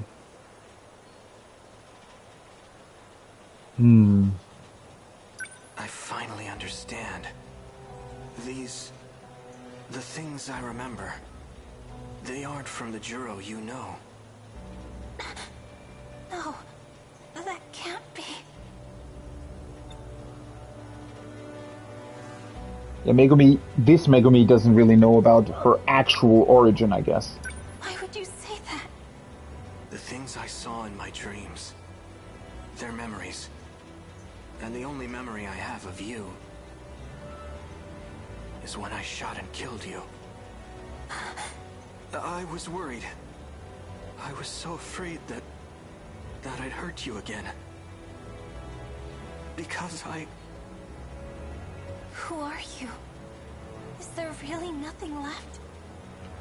There's no trace of him inside you? No. I betrayed everyone. I betrayed Tomi. It was all a lie. I'm such an idiot. Yakushiji. That cat. What was the point? Wait. So I guess she wanted him to remember more?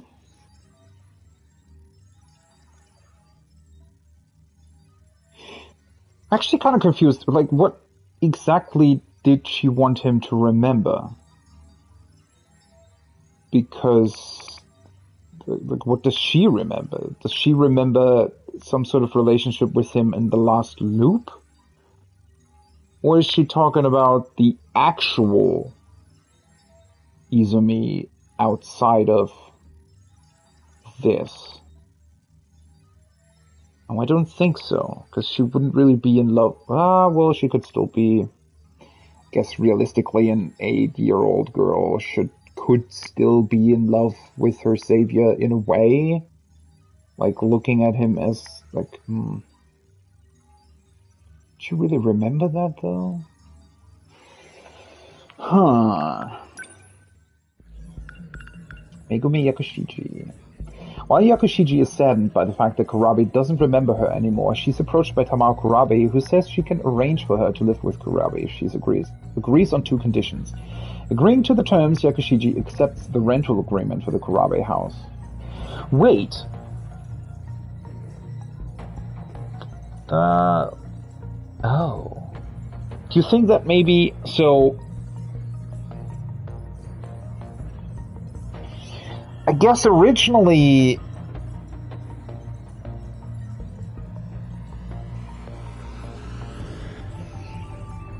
Did I overlook something with Juro's AI? Because... How does this fit into the timeline? There had to have been... Because I was thinking, at that point, like, that... android, right? Of Erika Aiba? Or Tamao Kurabi, whatever. I thought that she had definitely been taken over by Izumi's AI at that point, right? But when Fluffy appears,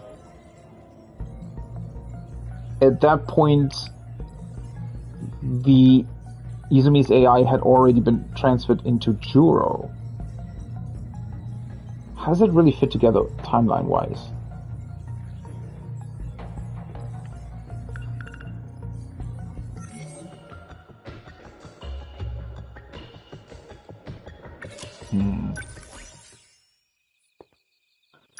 Let's see how this concludes then.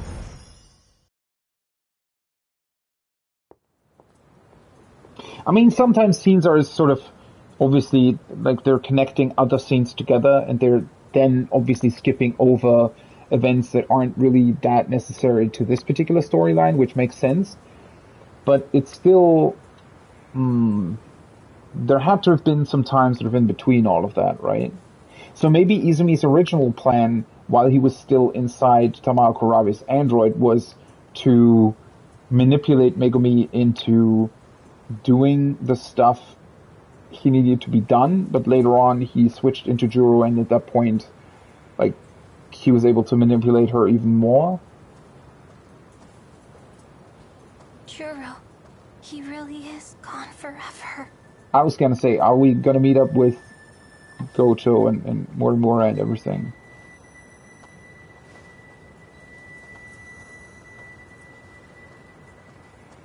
What is this gonna be about? Are you alright? You by yourself? I am. Are you by yourself too? There's someone coming. Can you stay and talk till then? Making a child wait all by herself. Of course. I'll stay here until they come get you. Where's your friends? Well, I have some at school. No, silly. I'm not talking about them. I mean your friend that told you to update the decode. Hmm? What's wrong? You look like a scared kitten.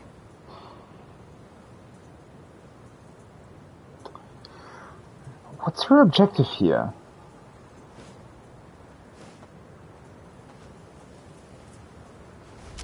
Hold it Oh, right hello. Who are you? Why is this Morimura so strange? Who ordered you to update the decode? Decode? Do you mean the Deimos code? Yep. I know it wasn't you. Tell me who it was.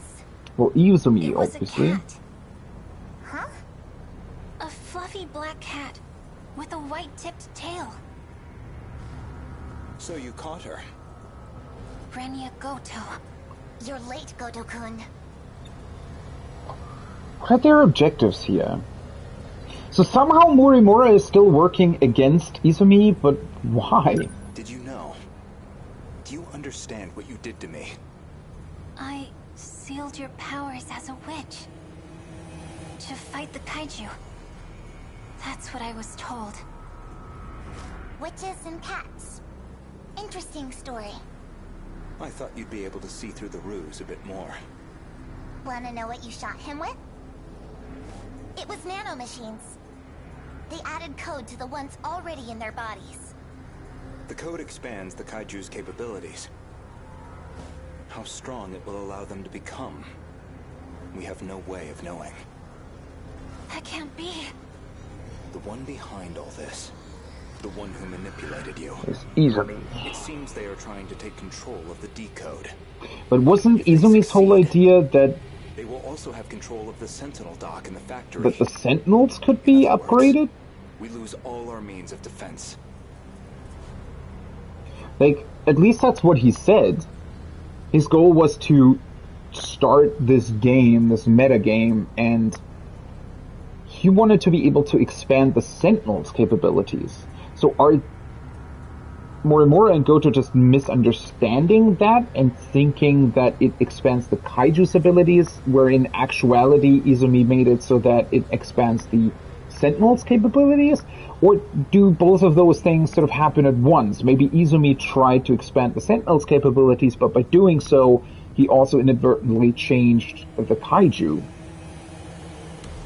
I still, like, the weirdest part about all of this is that somehow it almost seems as if Morimura and Izumi are both trying to do the same thing, but in sort of different ways, while at the same time thinking, like each of them thinking that they're actually working against each other, even though in actuality they aren't. But I don't really know if that's what's happening, or if there is something else behind Izumi's or Morimura's ideas that they're just not talking about. Are you aware of who that cat is? No. That seems bad. He must have known this would happen. He had a plan. That's why he used the girl, so we couldn't trace it back to him. But that very cleverness is what proves it was him. So, who is he? No one you'd have heard of. He's a criminal from the future. A criminal? See, they still think that he's from the future, which is not true. It was all lies. I won't forgive him. Not ever.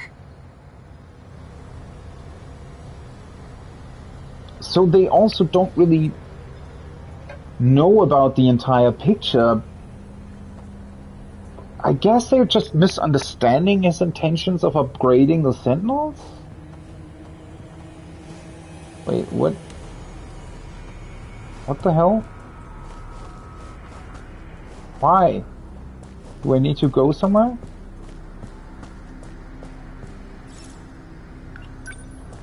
Does she now want to get rid of him or something? How is she later on saving Ninji, by the way? Or was that before all of this happened? You lied to me. About everything. You seem mad. But I haven't lied to you. You're not a cat at all. I've been saying that from the beginning. Yeah, I was gonna say, though obviously he's not a cat. You're a criminal from the future. I know you are. All that about ancient civilizations and curses. You've been playing me for a fool the whole time! I haven't been lying. There is an ancient civilization. Humans from 1,800 years ago. Humanity actually died out in the 22nd century. It's been millions of years since then. Millions? So, in reality, the 22nd century is an ancient civilization. Is it really millions of years? You're saying this isn't the real world? No, more lies. How does he know about that, but at the same time, seems like he doesn't understand the Deimos code? I won't be deceived again. Or at least, or maybe he lied about that as well? So it's really, really hard with this game to understand what they know and what they don't know. So he knows about all of that. But at least during the scene, I mean, I guess this is after that scene with Okino. But there he's sort of, or maybe it's just sort of a strange way to talk about that, since he was like all of this video game stuff and the ways he was talking about it just was kind of strange.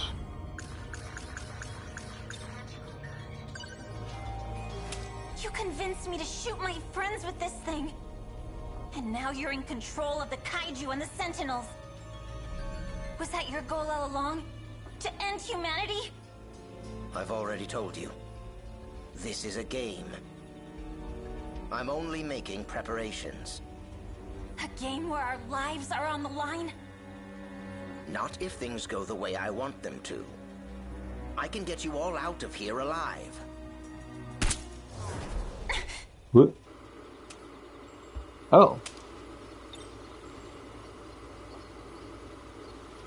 Like, what's his deal, though? What? You shot me. Seriously?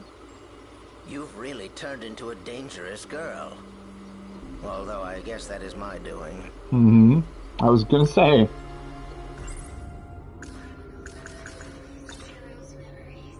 Whose memories are in Juro? Ah, right. That. Those are my memories, actually. It's not my fault, though. You really think I believe your lies again? No, I don't imagine you would. You were using Juro too, weren't you? It was not my intention. But in the end, that is what happened. You need to give up on trying to bring him back.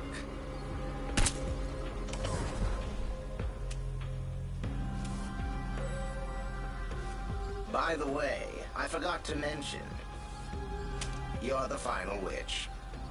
But you don't have to meet the same fate as the rest of them. Wait. Why is it even, like, is he not just a projection of her brain? Why does shooting him do anything? I guess it's messing, right, or in her perception it would do something, and that's why it actually does something. because it prevents him from further accessing her own nanomachines in order to project his image. Is he?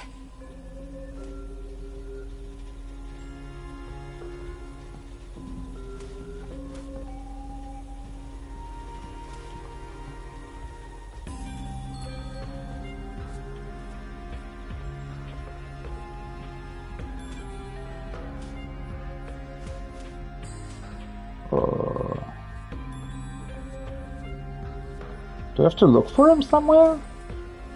What? Oh. Look.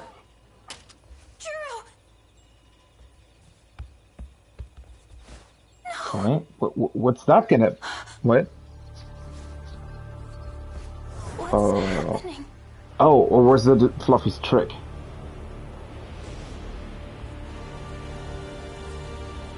Is that Fluffy's trick to make her shoot herself?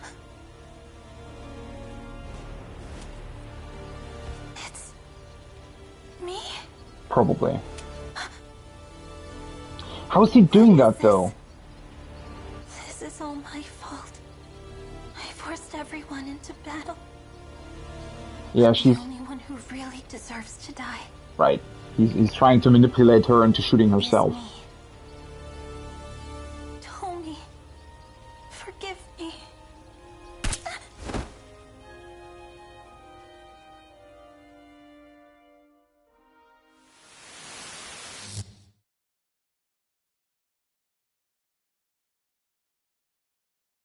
To actually shoot yourself like that, it must have really been driving you mad. But don't worry. If you don't fight, there's no way you'll survive. You did what had to be done. I want to apologize about his memories. There were things that happened I didn't expect. But none of that matters to you. There's no excuse. I boasted about how I could bring him back. It may seem like I tricked you, but I really did all that I could. I had no ill intent. Well, maybe a little. I just wanted him to become the Juro of my world.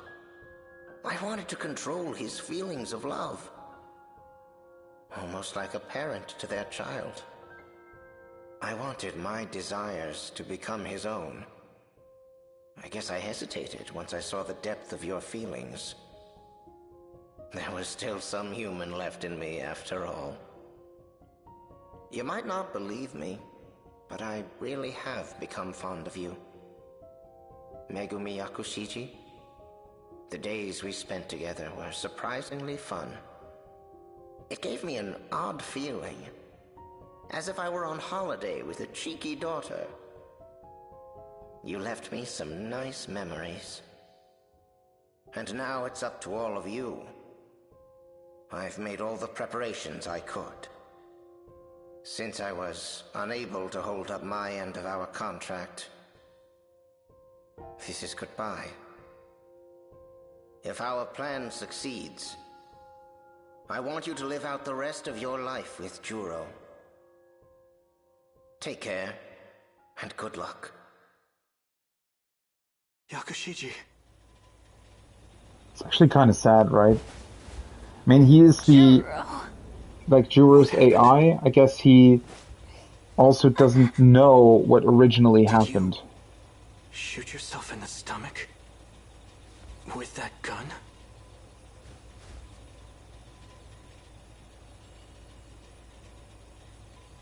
Like, that's why he thinks of her as a daughter, because that's what she was to him back in 2188. Man. In a way that makes me realize what, like, that this is a really, really sad story, right, overall, because all of these real characters that now I've grown so attached to over the course of this game, they're only sort of halfway real, right? Because their original selves their origin, if you will, it's all gone, right? They've long been dead. They do live on through these, I don't know, clones, if you will, through this Project Arc, but while they retain some memories of their original selves, they also don't really.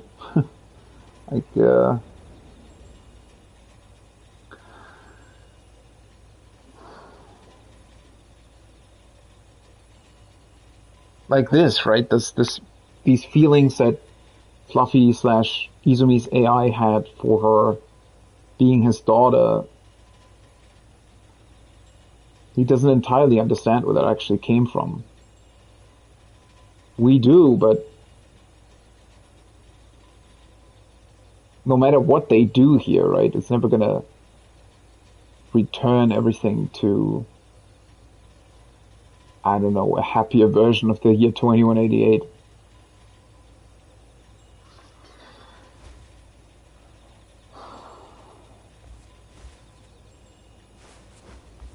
Please, wait. Just hear me out. Ever since I last saw you, I've been thinking about the dreams I had. None of that matters now. I dream of myself inside the Sentinel. I've seen it over and over. I fight in the Sentinel, taking down kaiju after kaiju, struggling in pain, fighting like some kind of possessed demon. Right arm destroyed. Damage immense. Pilot must cease control. I still have my left arm. Abnormality detected in life support. Emergency release of Sentinel pilot. Initiating. No! Cancel release! I'll continue to pilot. Override command.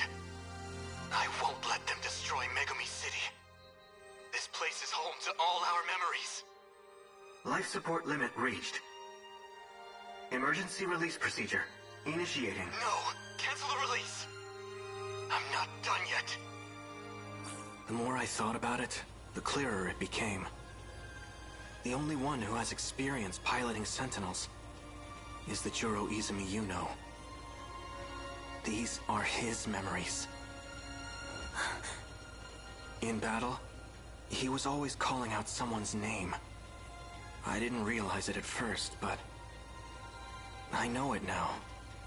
It was your name. He was fighting for you. Juro. I'm not Juro Izumi anymore. But my feelings are the same. Maybe it's because of his memories. But even so, none of that matters to me now. Because I love you. My feelings for you are just as strong and true as Izumi's. Do you not feel the same way? Thank you, but...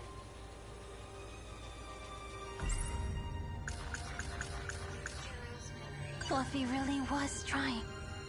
Just like he said. He was trying to get his memories back.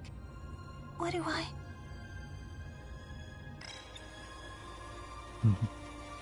This is, as I said, it's hauntingly sad, right? Because all they have are memories, and this all also really brings up the question of who are we really as humans, right? Are we the sum of our memories? Are we more than that? Would another person that is us, basically an identical clone of us, but with different experiences, that then also got the memories of us injected in them, would they be the same person? Or would they still fundamentally differ in some way?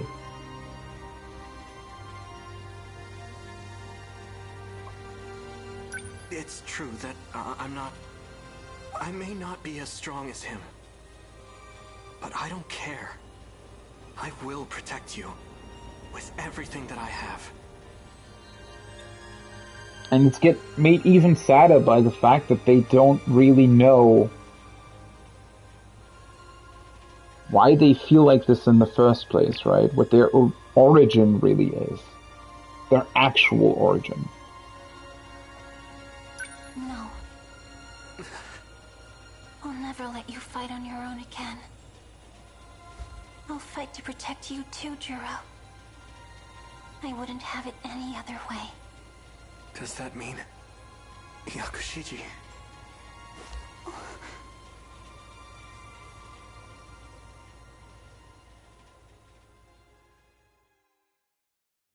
Look at him sleeping up there. I hope he's warm. It's the actual cat. Yeah. I have a good feeling about today. Hey, me too. Look at him sleeping up there.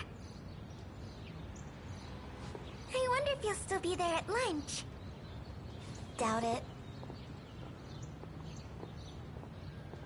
Mr. Shintaro. Fluffy. I know you're not him. I just wanted to say I'm sorry. And I'll try my best. For you, Fluffy.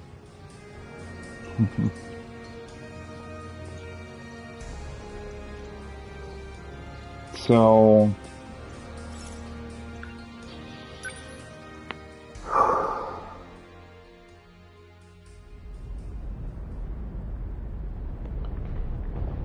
now she'll activate her Sentinel. I told you so many times, but you still went without me. This time, it will be different. This time, it's my turn to save you. I hope you're watching, Fluffy. I will beat this game. Yeah, I wonder if he is watching.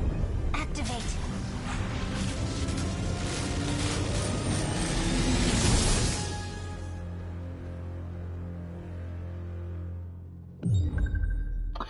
Okay, this is really going to be incredibly interesting now because, well, the only ones that we still have left are Goto and Hijiyama, right? Hijiyama probably doing something in response to something that happens in a certain scene that Goto has.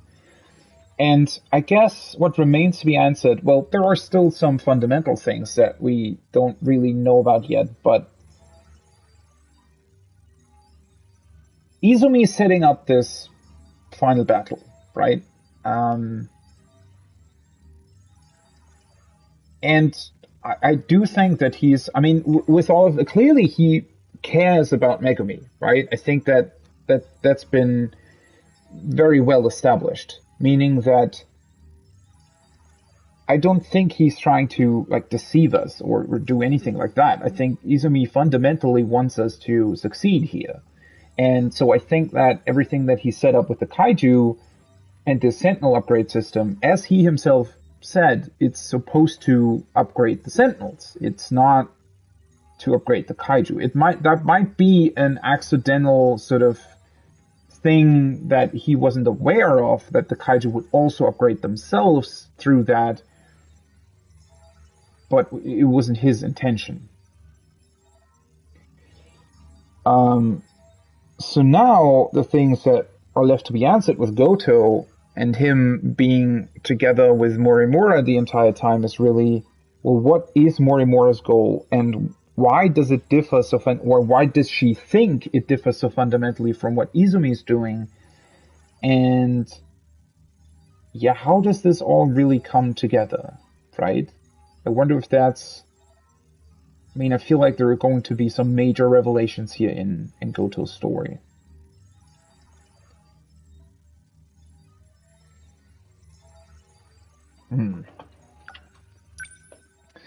See the updated files. Juro Korabe. Although the Juro Izumi that Megumi Yakushiji knew is nearly gone, Korabe still remembers fighting in the Sentinel and his feelings towards Yakushiji.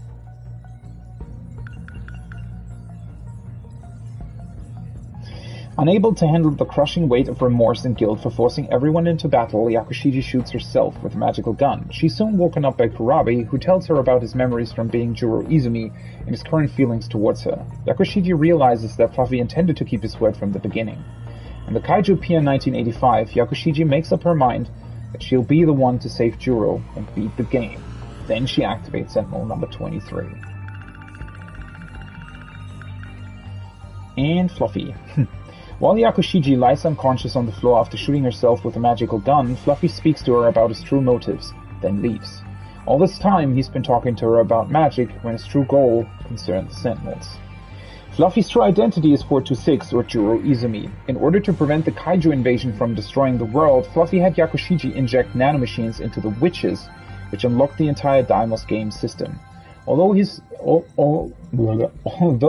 means that the kaiju will be an even greater threat, it also unlocks beneficial features that help in fighting off the kaiju. Okay, so that answers that question. So it was like he was fully aware that it would also upgrade the kaiju, but he thought that upgrading the Sentinels would give them such a better chance of survival that it was worth it to him. This includes obtaining metachips every time a kaiju is defeated and using metachips to strengthen the Sentinels. So in a way, these metachips, I guess we can look at them as sort of a, well, basically information about the kaiju that can then sort of flow back into our Sentinels, right? And the idea is that we create enough metachips to upgrade our systems quicker than what the kaiju can upgrade.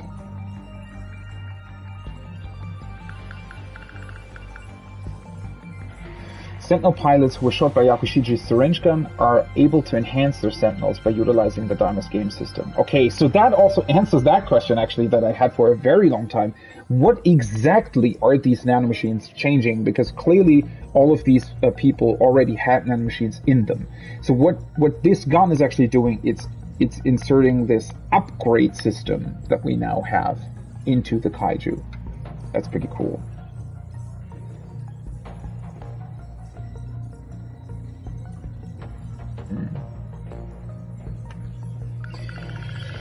Okay. But again, we're still missing the fundamental questions of why is this the last loop and what is Morimura's goal here? What does she know? Cheek scar. Gunshot wound from when she was shot by the syringe gun. It injects nanomachines that add a code to summon the Sentinels, along with a code that expands their capabilities. And we also have the rental agreement. A rental agreement allowing Megumi Yakushiji to live at the Kurabe house. In order for Yakushiji to receive the rental agreement from the owner, Tamao Kurabe, she was presented with two terms. The first is to treat Juro as Juro Kurabe and not tell him about anything from the future or about himself. The second is that if he starts calling himself Juro Izumi, she must report it. Yeah, so that was a way for the Izumi AI to be able to keep an eye on Juro and make sure that that works out the way it wanted it to. Well then, cleared everybody, but now we can actually unlock Renya Goto. Continues to seek the truth. While in the UFO, he discovered footage of an elderly version of himself, which is the CEO of Shikishima before Nenji takes over. So this is going to be incredibly important, right? This is going to tell us the last, hopefully this is going to tell us the last missing puzzle piece. What's going on? This is going to hopefully tell us about the last missing puzzle pieces and how it essentially all connects back together. I'm going to take another real quick break, prepare something for lunch, and then in about 20 minutes, 25 minutes, I'll probably take a larger lunch break, but hopefully I'll be able to finish the game today. Obviously, I'm not entirely sure about that. That will depend on how much destruction parts are still left, and if there is going to be something at the very end. But I feel like it would make sense. I don't want to go into like a very, like, have the rest of the last 2 hours of the game or something on Sunday, right? That would feel weird. So I kind of would like to finish it today, but whether or not we can do that remains to be seen. I still need to eat something, obviously, so I'm going to prepare that right now. This is going to be a short break. Be right back.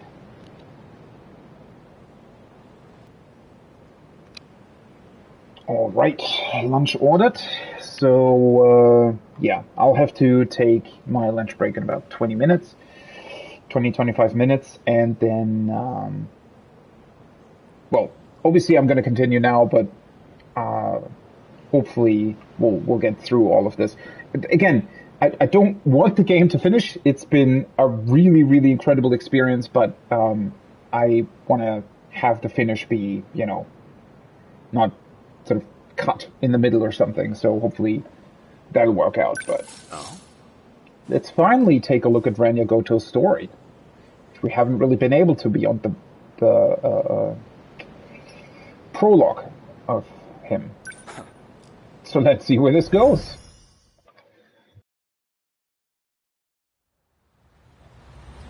Shikishima 9th building. So is this after the scene where we saw Muramura walking in here? On Shikishima. Miss Murimura's death has left the Shikishima execs in disarray. Ah, okay. Now they won't let me spearhead after the that. Sentinel project, as if I'm just a child. I doubt my opinion will weigh much in their discussions going forward. Miss Murimura, why did you have to die? So I guess now we have to find Morimura's child version.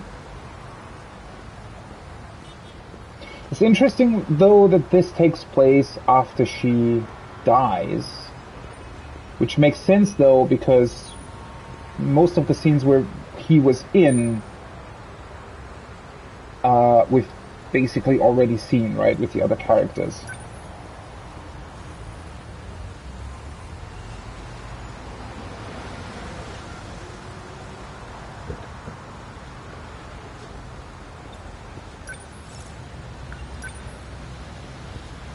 Ayame Park, please. Or maybe he already knows about her as a child?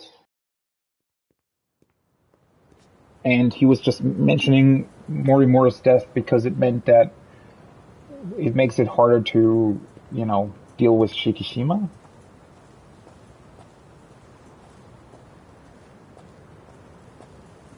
That was pretty quick, Goto-kun. Okay, he already knows about her. I checked the corpse at the police station. It was yours, Miss Morimura. There's no doubt about it. Is that so? You don't seem too shocked about your death. Well, it didn't exactly stop me. Here I am, safe and sound. I suppose that's true.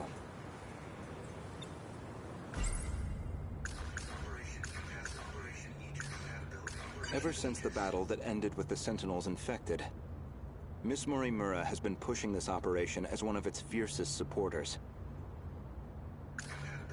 This refers to the humans who can control the UFO's mainframe. Those compatible have nanomachines implanted in their bodies. So, what did the police say? The cause of death was a gunshot to the abdominal area. No bullet was found in the body. Oh. Though it's easy to imagine why. The murder weapon was likely from beyond this time, beyond material bullets. I guess Goto doesn't realize who actually killed her. The time of death is approximately 1900 hours. You were witnessed running off somewhere with a short-haired student. According to a pedestrian's eyewitness account, anyway. They found a witness. This era's police really did their due diligence. Okay, well, maybe he does know. I forgot for a second there, but right, Morimura was actually killed by Chihiro here, so by herself, more or less. Okay, Goto already knew about that, but I guess he was just annoyed that the Shikishima execs Didn't really trust him. An acquaintance of Miss Morimura. Described as a short-haired male in a student uniform. Hey, Most Sekigahara. likely A. Sekigahara. There should have been that drone tracking her movement. So, anything helpful in its footage? The timing couldn't have been worse. It looks like it was monitoring the government's movement at the time. So she wasn't even under surveillance. I see. Any thoughts as to our primary suspect? Wait, what? What? Is she trying to trick him? Who do you think did it? Well... Or she's trying to explain it to him, rather. The witness statement matches the description of A. Sekigahara. It did seem like something was wrong with A. Sekigahara's memories. I wouldn't be surprised if he was our murderer. Though it raises the question of why he'd bother to lure her out. Surely a murderer's optimal scenario is to avoid being spotted at all. Well, maybe it wasn't premeditated. He could have killed her by accident. Well, he certainly is the type to brood over things. I can say he's not enough of an idiot to shoot someone on impulse. Who else could it be? That man with that... call sign? Some numerical name.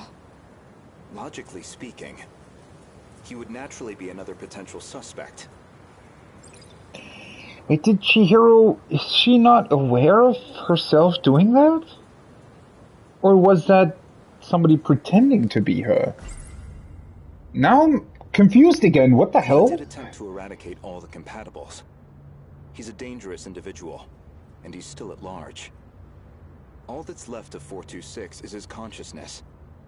I don't think I could reliably predict his behavior. He's desperate enough to do anything. 426 certainly isn't above killing. If Ida-san were here, I'm sure he'd declare 426 our primary suspect. We know he killed at least 4 people. That's why I shot him dead in the end. If he resurrected himself as an android, maybe that would give him a chance at revenge. As a motive, it sounds pretty clear-cut. It's not revenge he's after, though. Aside from Miss Morimura and Ida-san, 4 others came here for refuge 16 years ago. By the time I'd started assisting Miss Morimura's efforts, they'd already lost their physical bodies. Fortunately, we were able to use the data stored in Sector 0.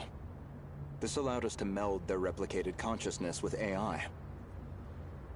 As for how they lost their bodies in the first place, reportedly 426 is doing. He destroyed them all in one fell swoop. According to Ida-san's account, anyway. But if number 16 is to be believed, that's not what really happened. And Miss Morimura should be aware of that.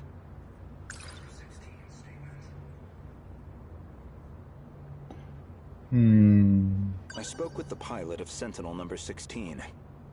Back then, she gave Miss Morimura something nobody else would. The truth. Ooh, let's recall that then.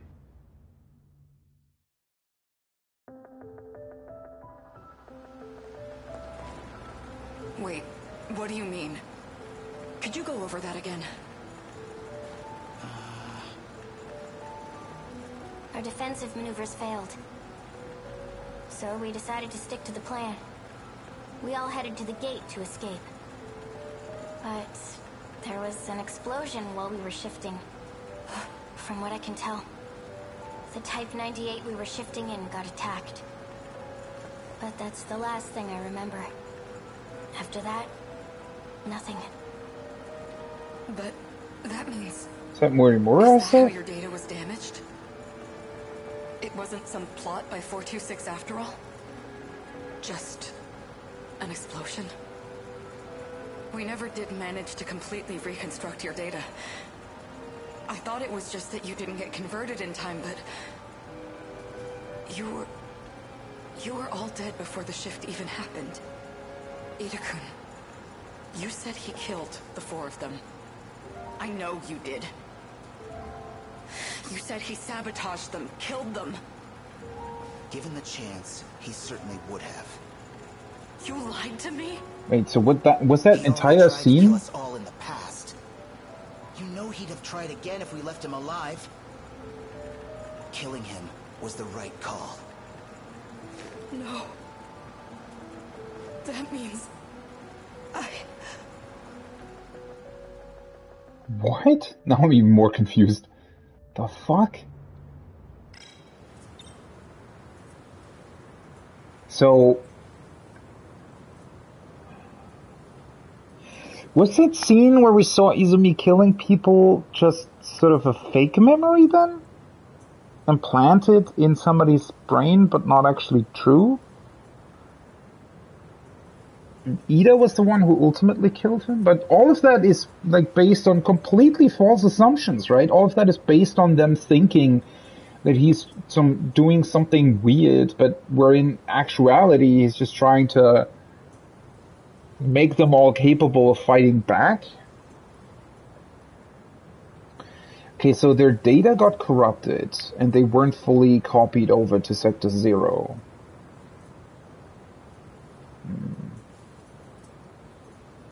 Still not entirely sure how that's connected to the loops and why they're happening and everything. So you believe 426 is the most likely suspect? Barring A. Sekigahara. Who else could it be? Well, you! Unless that's also not true for some reason. Miss Morimura, I have one more question. What is it? Regarding 426, would you say you had any particular feelings toward him? Feelings? Well, he was certainly a good friend.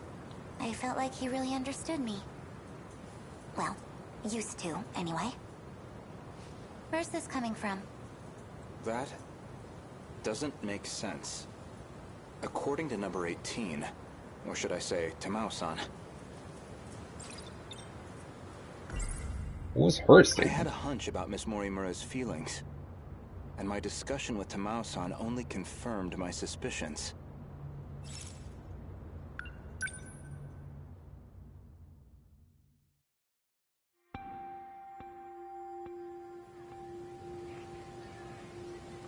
Wait, does he know that that's an android though? Goto-kun. I'm sorry for this. I know it's sudden. I need to talk to you. Did something happen? It's about Morimura-san. It's really difficult to tell what he knows or doesn't know. 426's memories onto Juro-kun. I only just found out. 426? As in the escaped android? No, not that one. Oh, he knows about that one? She's using the memory data of the man himself. It was saved during the shift.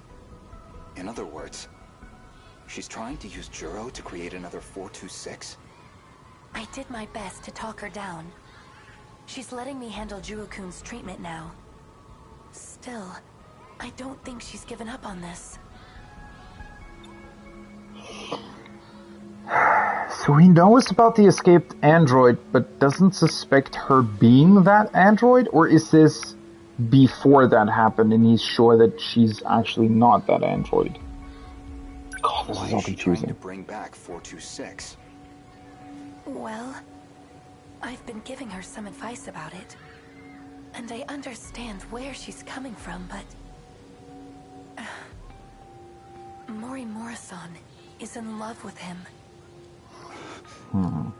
With 426? Because she potentially already was She when... always has been. That's why she wants him back as a human. I wonder what their relationship was in 2188. He's a dangerous man. True, but that's not exactly what she's remembering. Besides, she's the one who killed him. That guilt is still eating at her. And she killed much more than that. Watch over Morimura-san. And try to keep her away from Juro-kun if you can. I'll keep that in mind. Thank you.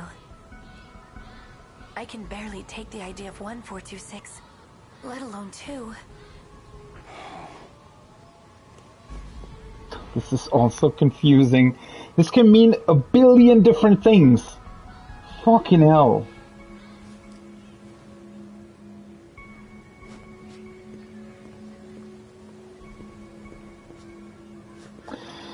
Okay, I guess I'm gonna think about that a little bit while doing my lunch break. Let's just quickly save this. As I said, we're gonna continue this obviously in a little while. I'm gonna take about 30 minutes break to eat, and then we'll hopefully continue the game and potentially get through all of it. So, I'll see you in about 30 minutes.